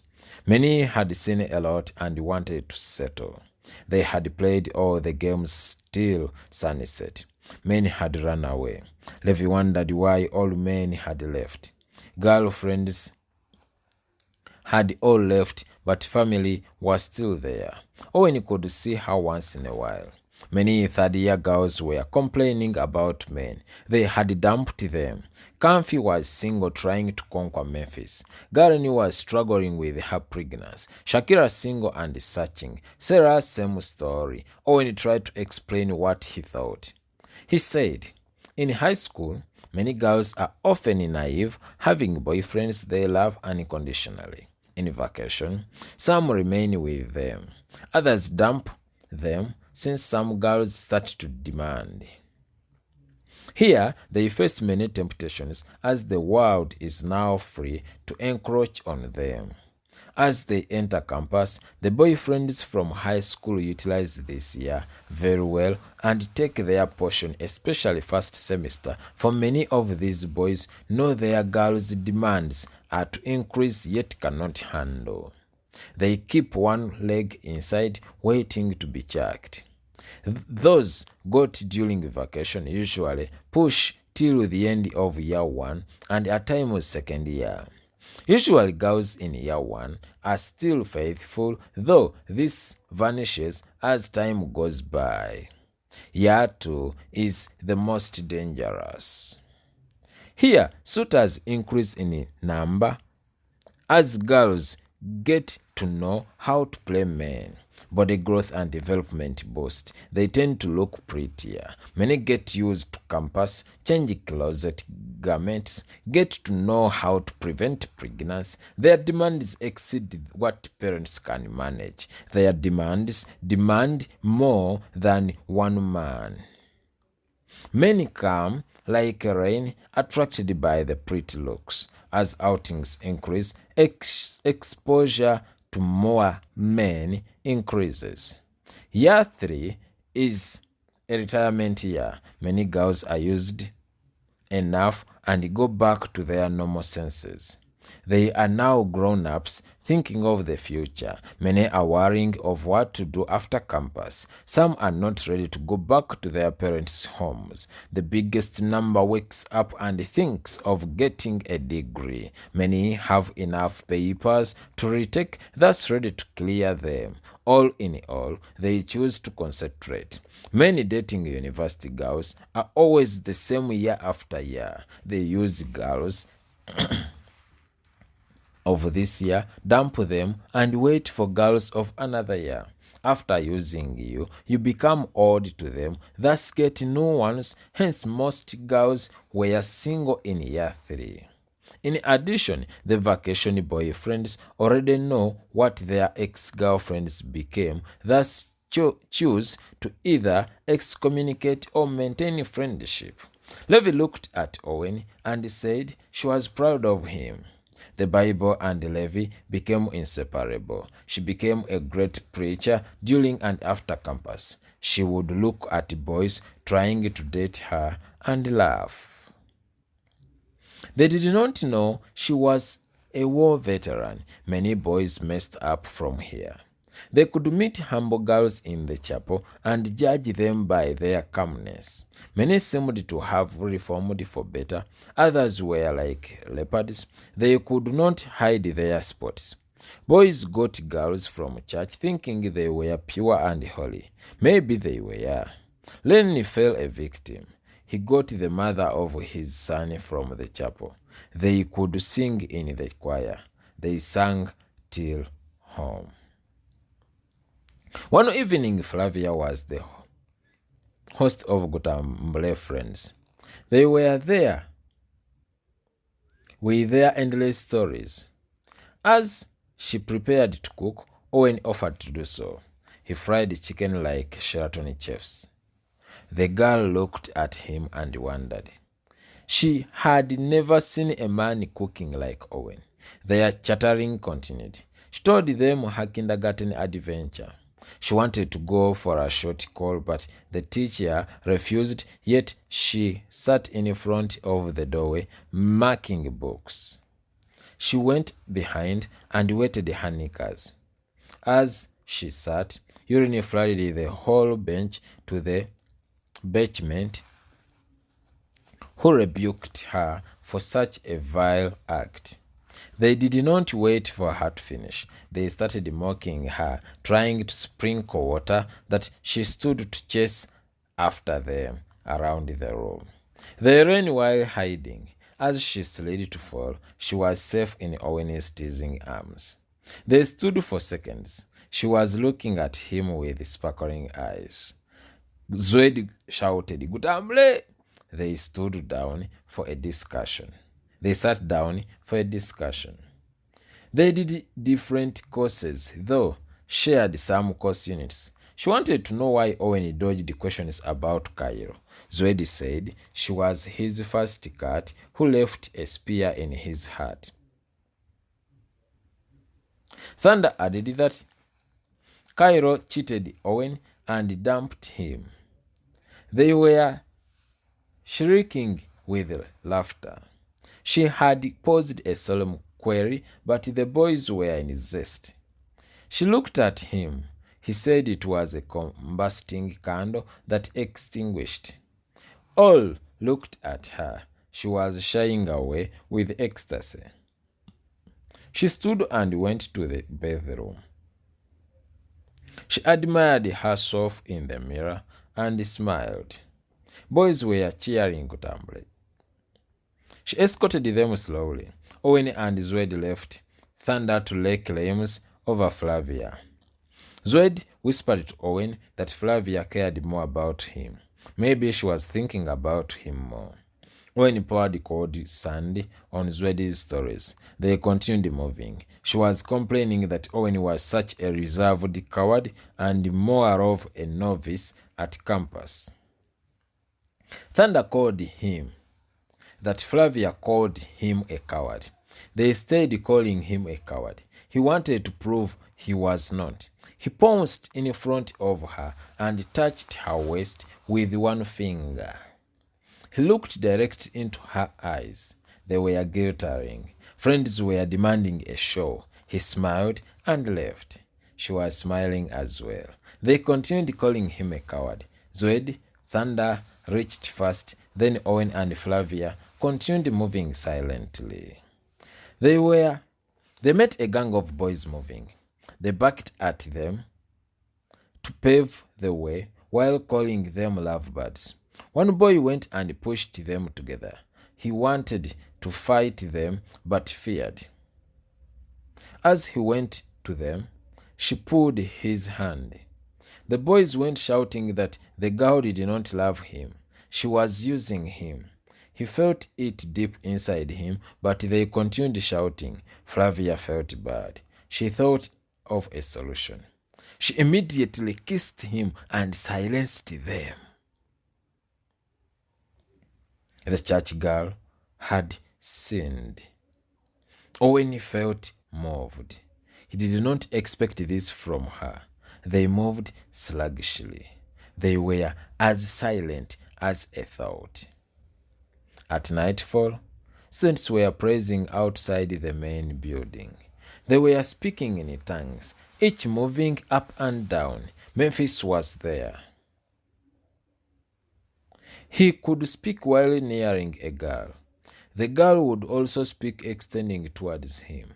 Their hands joined. They continued speaking in tongues while shaking their hands.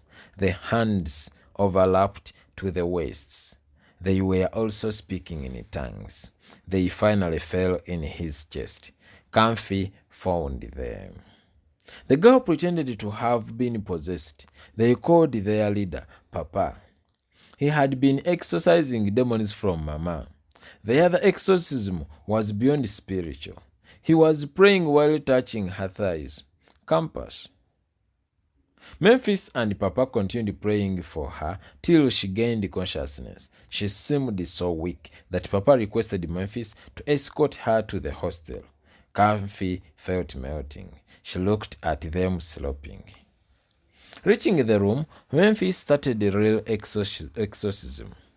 He could chase the ghosts from the head to the neck. He could touch the neck and pray for a moment as the ghosts ran to the chest. Here there were many ghosts. He chased them and started sweating. He removed the shirt as she also removed the blouse. No ghosts remained that night. As Comfy sloped, her eyes saw Owen with Flavia. She had heard about the girl the Gutamble boys used to hang out with. Rumor had it that the three boys loved her. Comfy ran for a prolonged hug from him as he also engulfed her.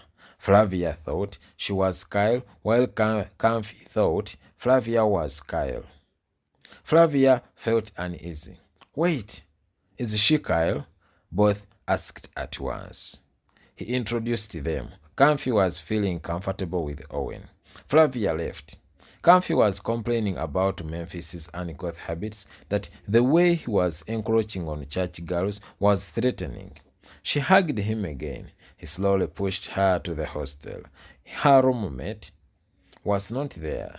He sat on the bed as she prepared tea. Why do you fear girls? Comfy asked. Owen chuckled. That same day, Flavia called him a coward. Garen had insinuated the same thing.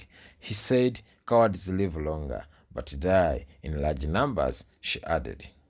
She picked blood testing strips and tested negative. She showed him results. She added that there was no need to fear her. Owen's mood had been warmed by Flavia's kiss. He thought about Memphis, his friend. This was betrayal. Comfy insisted that Memphis was cheating on her. She sat on his laps. He was charging very fast like a battery on a solar panel during the scorching sun. He started touching her pretty body slowly. She turned while romancing him. Comfy had a narrow, irresistible waist. Chapter 17. The Feeling I Yearned For. Owen touched it and he felt electricity passing through his body. He pulled her to him as her body responded positively. He slowly elevated his hand to the right breast as she sounded the fourth vowel. Owen's first letter, as he mentioned her first letter, K. They pronounced with staccato sounds, one after the other. Okay. It was fascinating. He knew how to touch slim girls. He then opened his lips. Hers had been yapping for it. It was sweet. She unbuttoned his shirt. Someone knocked at the door. It was her roommate. They talked for a few minutes and left. The following morning, Comfy came walking in the air. She was the happiest, although ignored, as if Owen had never seen her. The Gutamle friends dragged him to the main library. He had osculated 2 girls in one day. He looked at his friends. The idea of sharing the secrets with friends lingered in the mind. He hesitated, knowing they would take his bewilderment state funny. Flavia did not show up. They giggled that Owen had made her conceive and she had gone to purchase Mama Kit. They gave him their handkerchiefs for baby shower. 2 coins to take Flavia to the university hospital to give birth in advance. They laughed the whole day. In the evening, she was at the chapel repenting. She had kissed him to suppress the noisy gang. She was feeling uneasy. When she moved out, her eyes landed on him. Her heart wrenched as she felt uneasy. She went to them, hearing their whispers that baby shower, evening sickness, big belly, and she burst out laughing Gutamble. These guys were so funny. Their fun made her settle. She had feared to face them. No more stories continued. She was fitting well in the system with the Comfy story. Thunder quaked him that he was to tell Memphis, the boyfriend, unless bribed. Zoe echoed that the gifts were to be given to Comfy instead of Flavia. She had tactfully dusted their secret. She had opened him a can of worms. They uttered all the dirty stories about her. Flavia felt some relief when it came to her notes that Comfy and Owen were simply friends. None of these resided within campus. Flavia resided in the west, Thunder and Zwed in the north, while Owen in the south. They accompanied Thunder and Zwed, then Owen pushed her slowly. She apologized that the kiss did not mean anything between the duo, which was fine to Owen. No sooner had he held her hand than she withdrew it. He was under her control.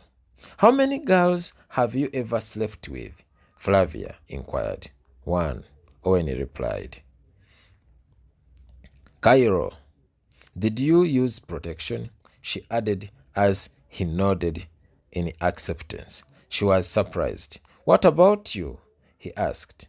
None, she answered. He stopped moving and stared at her critically. They kept moving. This was worth a contemplation. As you're silent, say something, she debated. How many times have you kissed? He asked.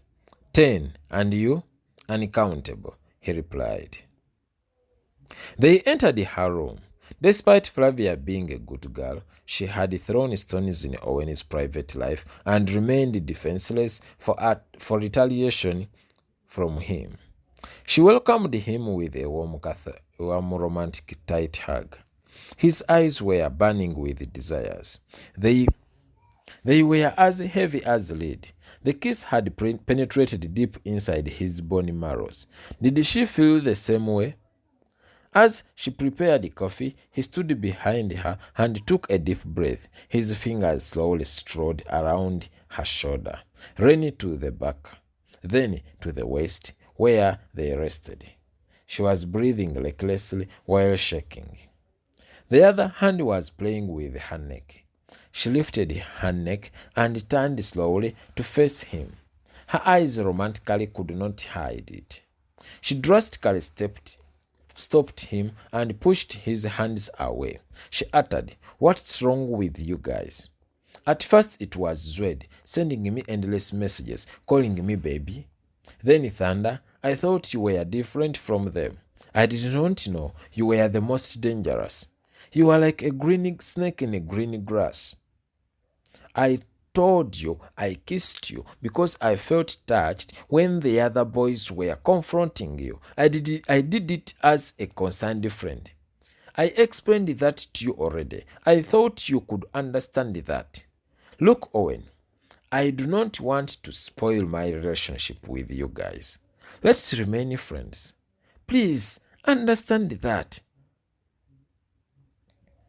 Oh, he was listening. He stared at her for a while and lamented that he was sorry as he picked his cell phone to vacate. She asked him to take coffee and forget about it. She went for a shower, came back wrapped in a towel, took one sip and went while shaking her round buttocks. Owen was trapped in captivity. She had technically cut off his limbs.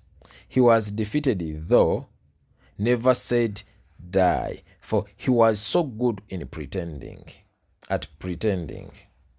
He discovered it was a mind game. When she came back, he dropped in funny stories. He cracked many of them.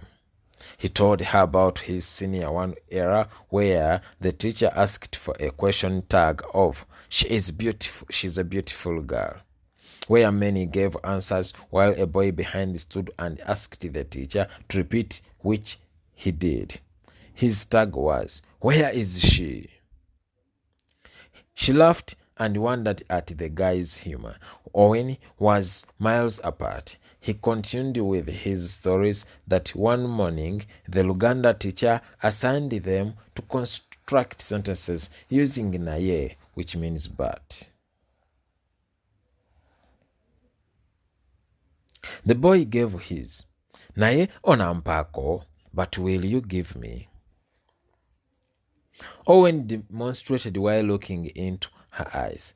As she was laughing, she thought again and stopped.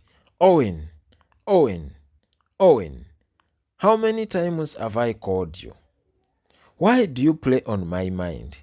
Wait, is that what the boy said? Oh, are you throwing the question at me? He was smiling. He later stood to say goodbye. She too stood up for a hug. He whispered to her, "Why not?" She pinched him. She was biting her fingernails. He turned while at the doorway. "What?" she queried with twinkling eyes. They were burning with positive excitement. He hoped to tickle her. They tickled to the bed, then to the floor. She was helpless. He drew close to her lips. As she elevated her mouth to swallow him, he removed his. She was left in suspense. Inside him, they were even, one on one. No sooner had they reached the hostel gate than Levi showed up. She was residing in the same hostel. Levi and Flavia knew each other. Flavia went back to her room, leaving the two discussing family issues. She warned him about Flavia that she had slept with the invigilator during examinations. Owen frankly replied the girl had turned him down and proposed to friendship. Owen then got confused. They talked for long till late. The following day, Owen was silent. He never said a word to her. She knew something was missing. She sent him a text message to rendezvous in her room after lectures. She was straight to the point. I'm sorry I did not tell you everything, but you never gave me a chance to explain. You are too reserved. Most of the time I have to plank information from you. I know your cousin told you some of that stuff, but do not get mad at me, for I can explain. Me got no problem with you. We are just friends. Was it necessary to lie to your friend? He emotionally asked. She was bitter at his pseudo words. Owen, stop pretending. Why are you here? Why did you touch me yesterday? Why do you always look at me that way? Are you judging me? Wait, Owen, are you taking what Levi told you? Who does not know her that side? Many questions, few answers. She was sobbing. He comforted her slowly. They were on her bed. He stole a kiss from her. She was not resisting. She continued kissing him as he did the same. For about 2 hours, it was terrible. They fell on the bed and started conversing. She explained that the man never had sex with her, though was about. They reached the washrooms and told her to bend and lower her knickers, which she did. As he lowered his pants to start, a cough emanated from one of the toilets. The invigilator immediately zipped up and ran away. She also got a chance to go back for the examinations. She kept crying, for she was going to lose her gift to a wrong man. Her story was touching. He kissed her again. She escorted him to his room where they met Lenin. He had a visitor, the choir leader. Flavia and Owen kept visiting each other.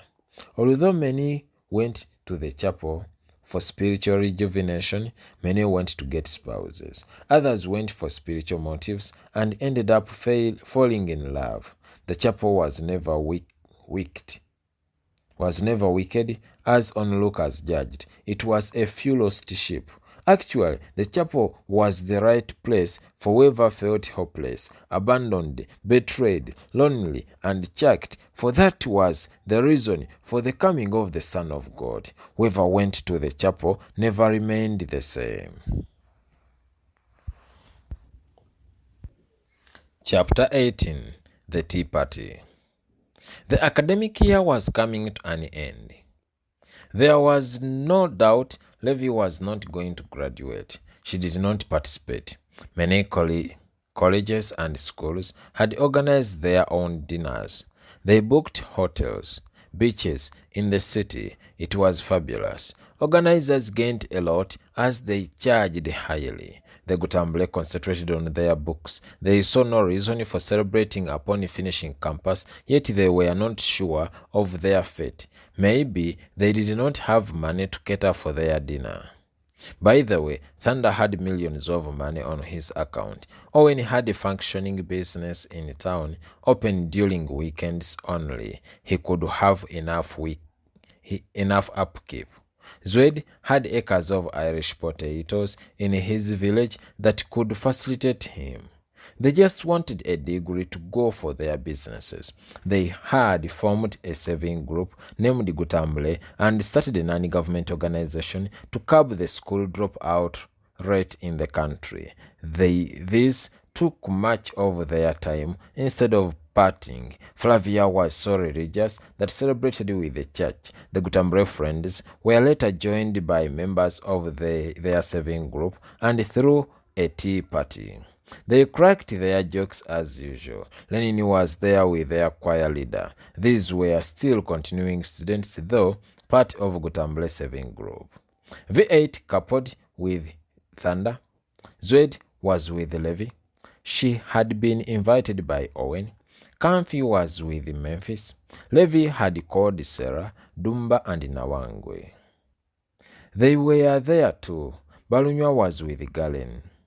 It was alleged that Balunywa was responsible for Galen's pregnancy. Owen was alone. He sat with Sarah, talking in low tones.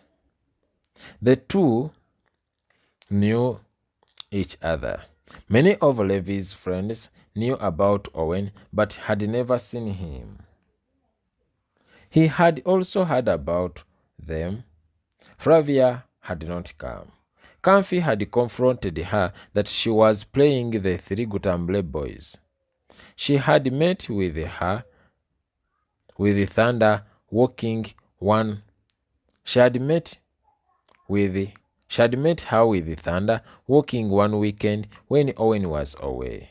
She had kept quiet. The following evening, she was moving with Zwed. Kamfi had warned her to halt playing the boys, for they were inseparable blood brothers. It was difficult to understand. All the boys wanted her. Thunder looked around. She was missing. He asked Zwed whether he had seen Mercedes-Benz, who said no. Owen had named her Range Rover Sport. He asked Owen, who said no. Thunder started telling them about Gutamble 7 Group, how they were to establish projects out of campus to improve their lives. His message was so developmental that even Levi's friends embraced Gutamble. As V8 brought cups, someone entered with a huge cake with words written, "Long live Gutamble." It was Flavia. She had left the church dinner, for it was tedious. She was missing her friends. Flavia was so smart. They took their tea with escorts. Then cut the cake. People thought the Gutamble administration had bought it, forgetting it was a surprise gift to her Gutamble friends. They cracked as many jokes as usual. Arnold was the MC. He folded cheats with the words written. They could play a song as everyone danced following the circle. One chair was removed and the rest scattered. Music could be paused and everyone had to sit. The one who missed had to pick a cheat and forward it to the MC. It was Garen who picked it first. It read, "Who took your virginity?" They all laughed, saying it was Owen. Others said Balunywa. She was not answering. Arnold asked again. She replied, "My primary school teacher." They laughed again. Some were asking for the class while others saying primary 1, others primary 2, as laughter intensified. It was fun. Music continued. Another chair was removed. It was Sarah. She was putting on high heels. It read, "Perform your traditional dance." As she jumped to dance, she landed on the floor. People were dying with laughter. They started mimicking her falling down. It was Levi's turn. Her question required her to tell the color of her knickers she had not put on. They snickered as Arnold picked up his impairing for the day to remember. Many yelled the ghost girl story. It was the opposite. He talked about the holy girl she had dated for 2 years. They had one day longed at the Freshers album where the duo went cozy. She was feeling cozy with him that she leaned on his shoulder as he slowly rested his head on her. She pushed it away, claiming people were seeing them. He then sloped to the lovers' park where they met a number of couples having romance. They had been there since twilight, that when he saw the rest lowering pants, he recklessly did the same. The girl fumbled to pull them up while skirting her eyes around. Her intuition was premonitory, however much he thought she was simply afraid, yet he had gone so intimate that he was unstoppable. Since she liked him madly, she leaned on the tree and enjoyed body exploration. It became so sweet that she closed her eyes only to hear a hoarse voice summoning them. It was the university police, having arrested 3 couples in action. The girl raced like a boat that she fell twice to graze her left knee. His captors escorted him as he pleaded innocent. They checked him to find his man enclosed with rubber. He had been in action as well until he bribed the officers to set him free. If he became a campus misogynist, he had strong reasons backing him. So unlucky with girls, he called for a break. They sat and served tea. He spread pieces of paper, each carrying their names. He told each to write the name of their crush in the room.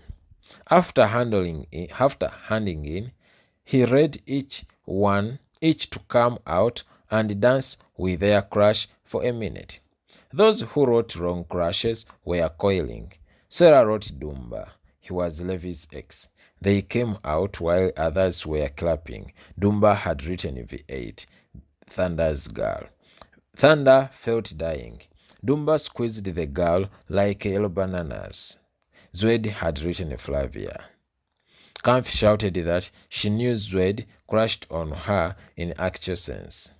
She whispered to him to touch wherever he wanted, as if she intended to hurt someone. The song When I Was Your Man was played.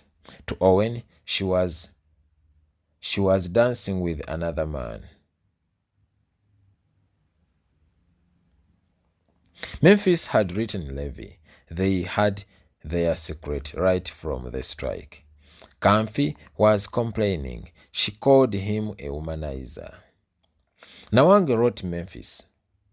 He felt like running away. She was very fat, yet Memphis was extremely tiny. Lenin wrote Galen. She was expecting. Balunywa wrote Zawi, the choir leader. Lenin wanted to pull her away. The crowd was warning him that the Holy Spirit was to punish him. Arnold wrote Sarah. The two were matching. He was a nice-looking guy with a freestyle, though had striking shaggy hair. He had been there for her when her boyfriend passed on. He could visit her once in a while at their campus. The two were rumored to have a strong hidden relationship. It had come on a silver plate. Levy was just wondering if Arnold could give her a chance. This would linger before she flashbacked her past, for it would haunt her to remain single. Thunder wrote Flavia. Silence was in the room as the two danced. The rest were clapping hands, singing. It was a perfect match. Kampfi wrote Owen. Galen shouted that Kampfi followed her heart. She fixed her leg between his and almost kissed him. Flavia wanted to intervene. She told Arnold kissing was not allowed. Levi knew what she was chasing after.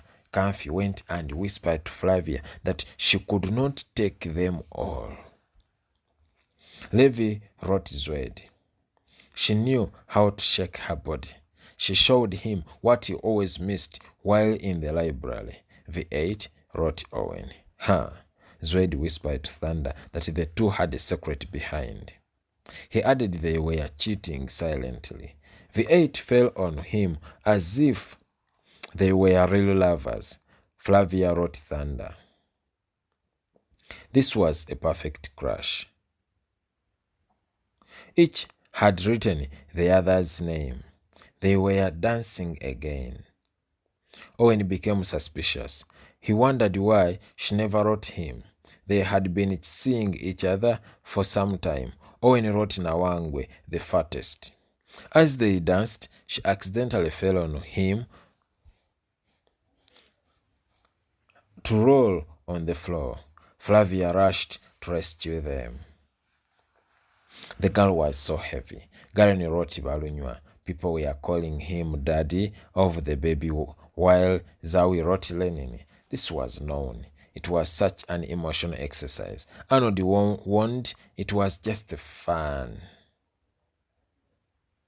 They resumed their sit and dance exercise. The last paper was journal, which read, "Kiss your neighbor." Owen was next to Levi. This was unacceptable, for they were relatives. Flavia was next to Thunder. Memphis was next to Sarah. Nawangu was next to Balunywa. Jealous was at climax. Arnold counted 5. At 0, they were to kiss. Both. Before he finished, different people interrupted. V8 pushed Flavia away.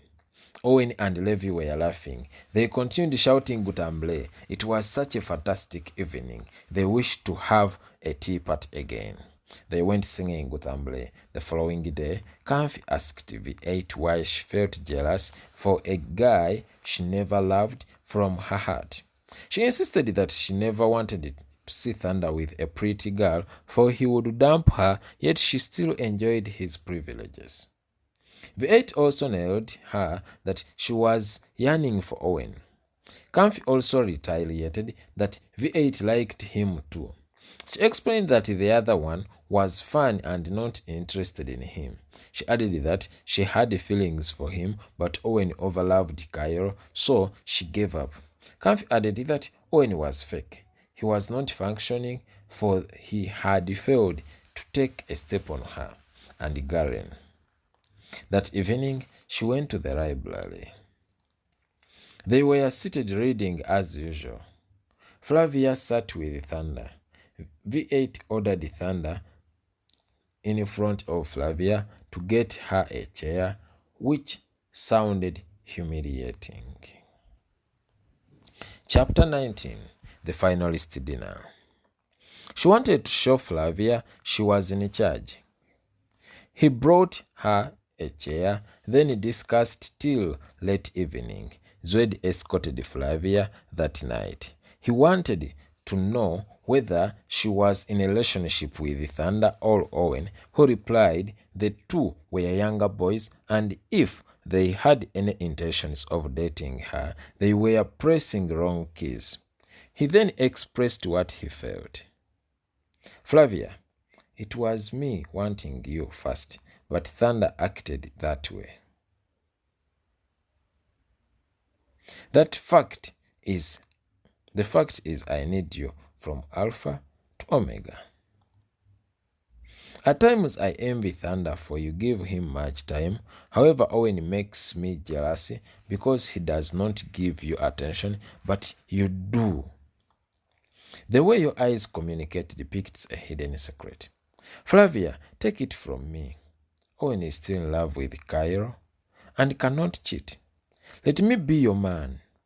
We are finalizing. Let us go out there and start new life. Let me love you, marry you, have children. I swear, I'll never break your heart. Those mature wealthy men you want out there have wives with whom they started and worked. I promise you the best life. I am going to love you, for I have a reason. You are the reason. You are the girl of my dreams. I will do whatever it takes to have you. Take your time and cogitate about it. I love you. She nodded in acceptance while sending Owen a text message to find her there. He read it till library closure hour. She continued sending as many messages as she could. He later went there. She had decorated her room as if she was celebrating the New Year's Day. She sent a text message, quest for finalist dinner. He saw the table well decorated with a big feast that looked delicious, for its warmth awakening aroma could be sniffed from the doorway. There was letter F. He saw I on the table, N on the floor with an arrow pointing at A, which pointed at the bed where he found L. On top of the pillow, he beseeched for other letters elsewhere. They were nowhere to be seen. Flavia had been outside watching him from a distance. Then marched majestically to enter. She was looking gorgeous. Her makeup looked nice. She had never made up. That makeup looks nice on you. You look sweet. Yes, your beauty makes me feel insecure. Most of the time, I envy your clothes, for they fill you every day. All your warmth goes into them. I lower the oxygen, for it keeps on entering your body all the time. These fingers, your fingers, fly. Owen's voice was shaking. He held her as they pushed to the wall. They were romancing. She was losing control, then told him to follow the text message. He gently hunted for the words. He threw away the bed cover to see IST. There was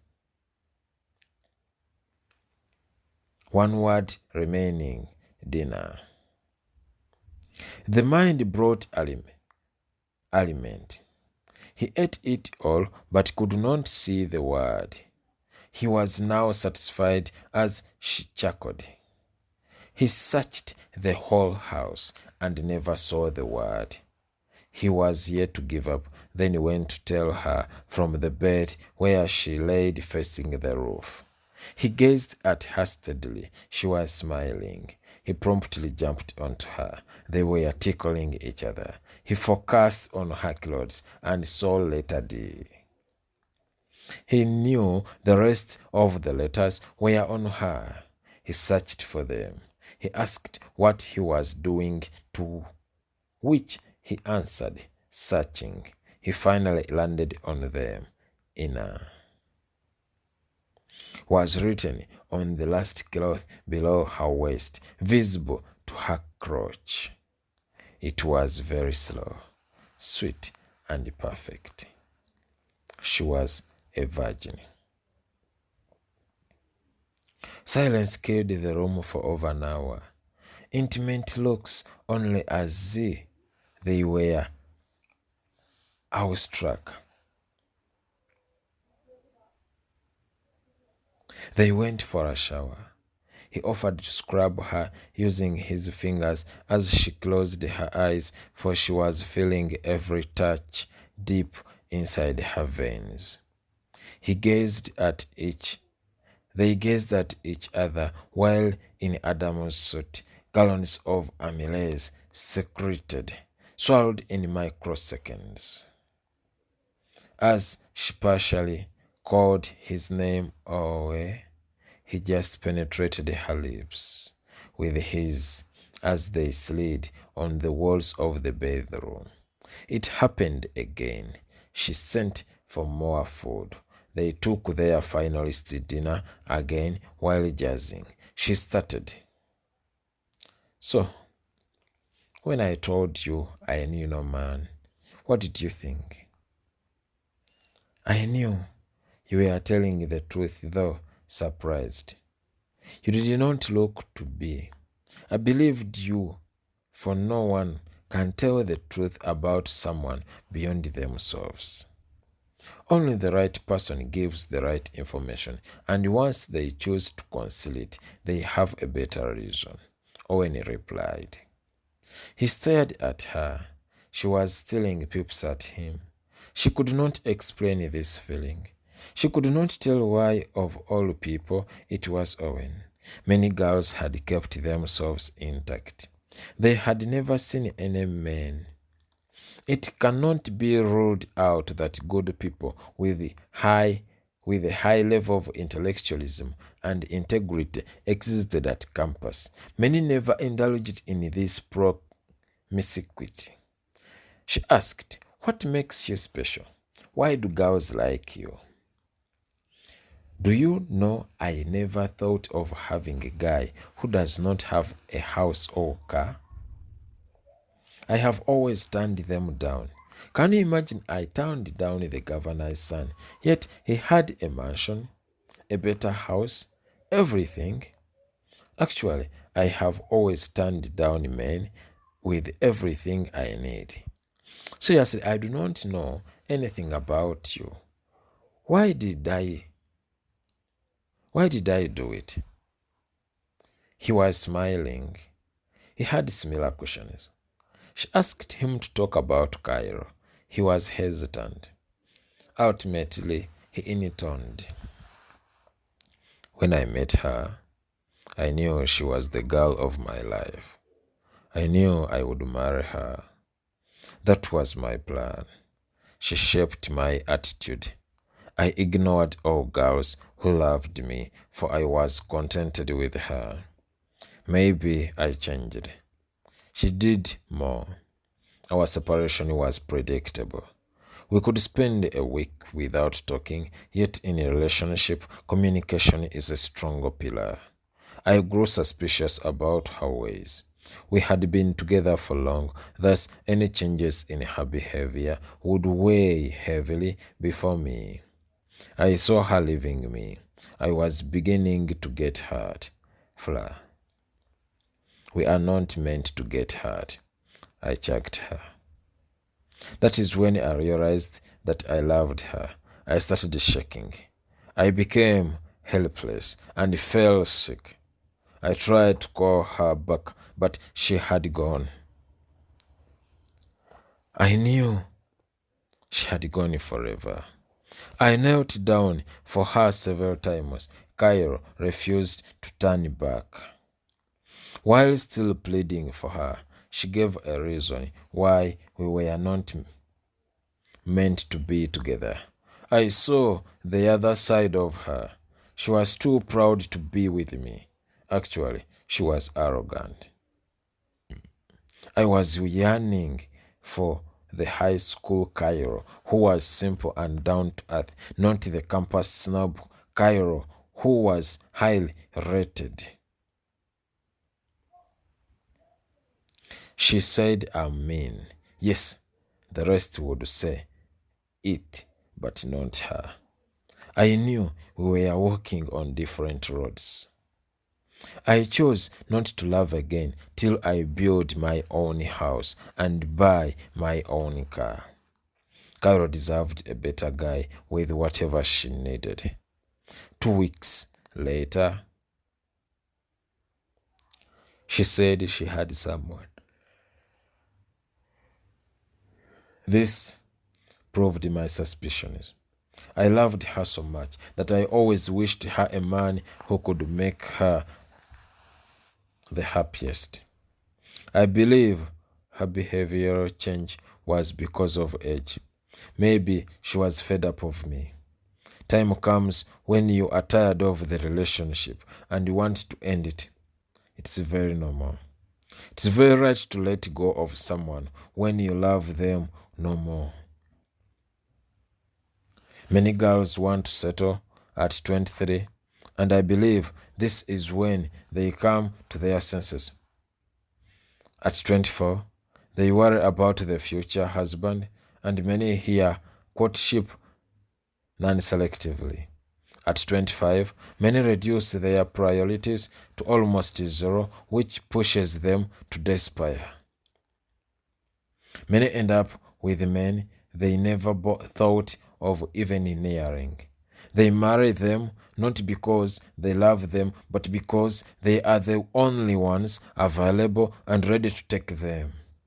The same story works to boys. We always chase for prettiest girls who we think are of highest class. We struggle to make them happy, forgetting there are men struggling to make them happiest. We unknowingly compete with our fathers for the same girls as we spend the little we have on them and say we have provided our best, they call us broke and mean, since they have those who offer more with less strain. We finally lose them with grief as big men gleefully devour on them. They do not even consider our efforts. What makes me astonished is when such men dump them, they come back to us, forgetting we have moved on and also want to find happiness from those who can really stay without conditions. We need those girls who do not pressurize us, and they are there. Flavia, you are one of them. I may not have strong reasons for being with you, but I have never found a reason to say no. What you really feel for me is axiomatically what I feel for you.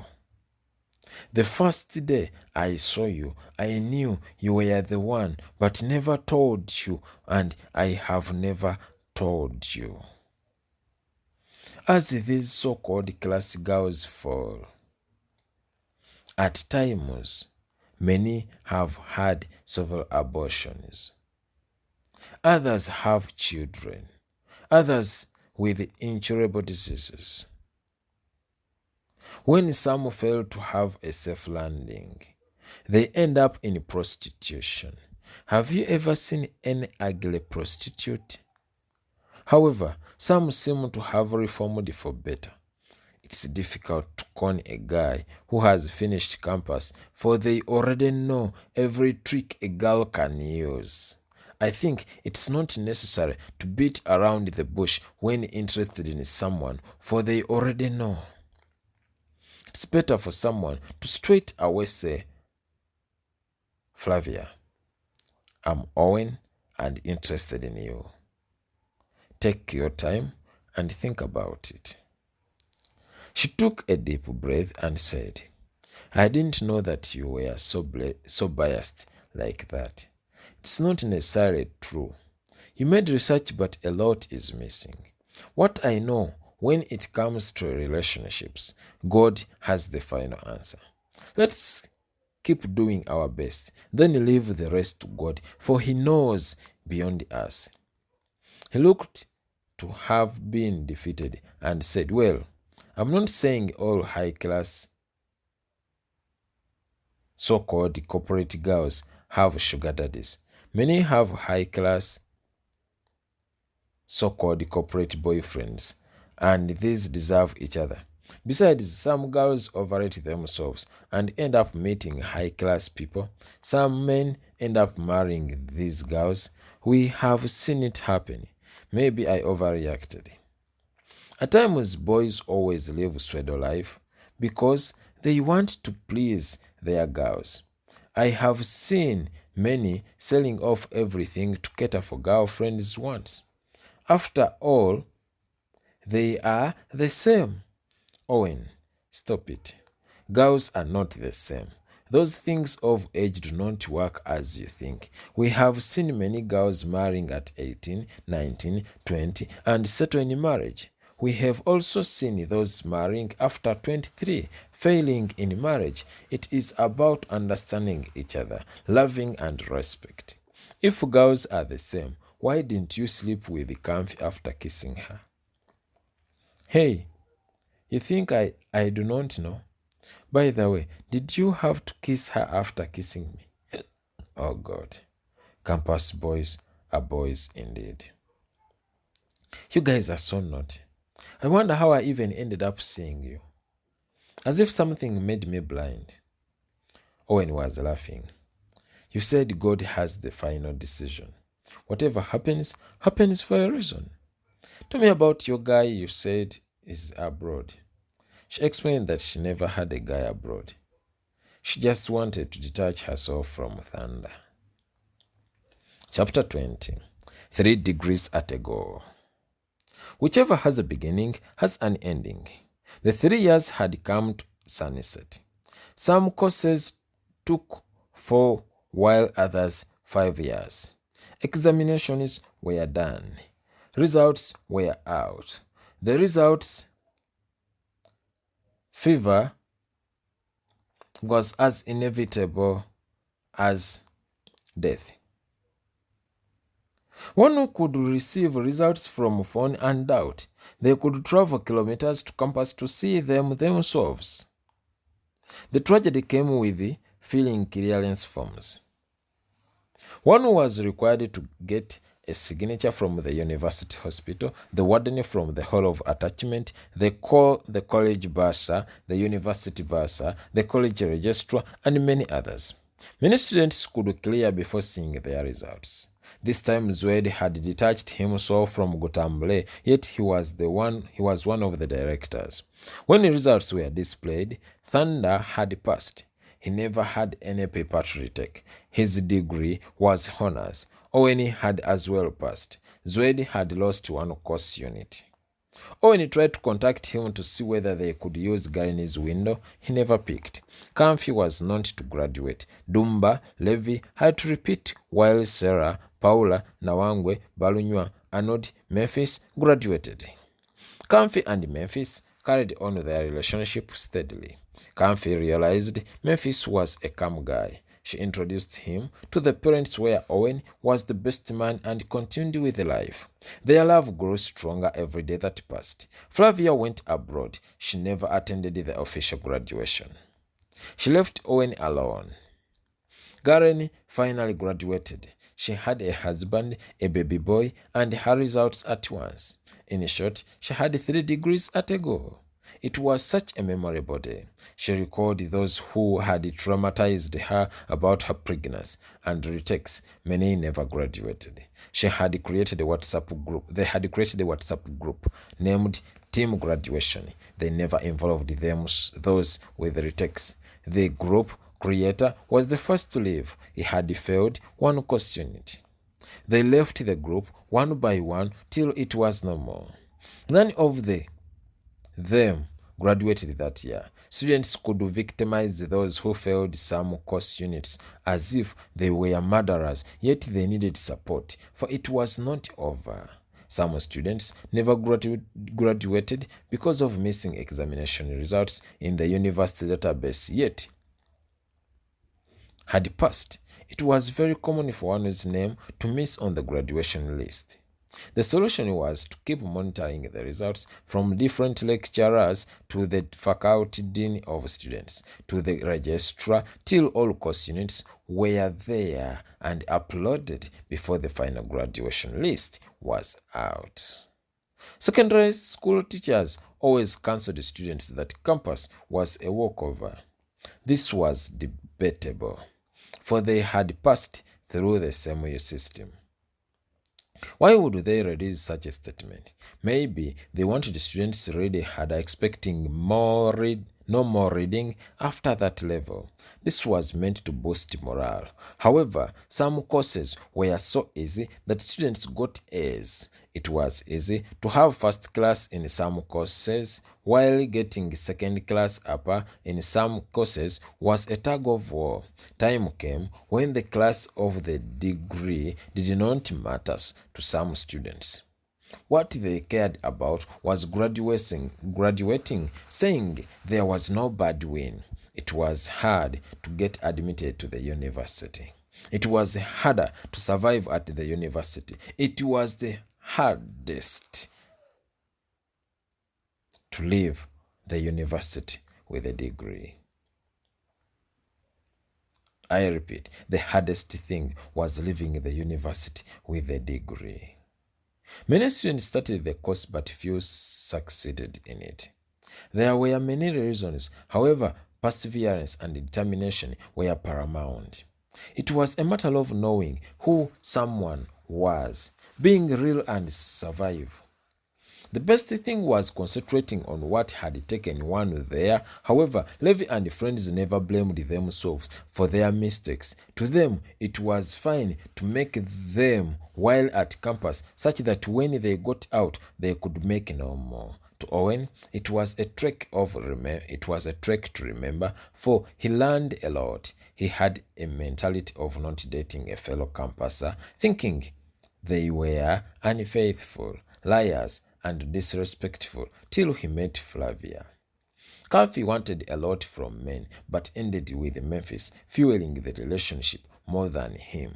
Many girls graduated single. Some were contented, others searching, while others were having men. It was of value to discover the value of money in the relationship. Those who use money to get love have to use money to maintain love, and in its absence, love vanishes. Time comes when one is used to the money and wants to enjoy pure love.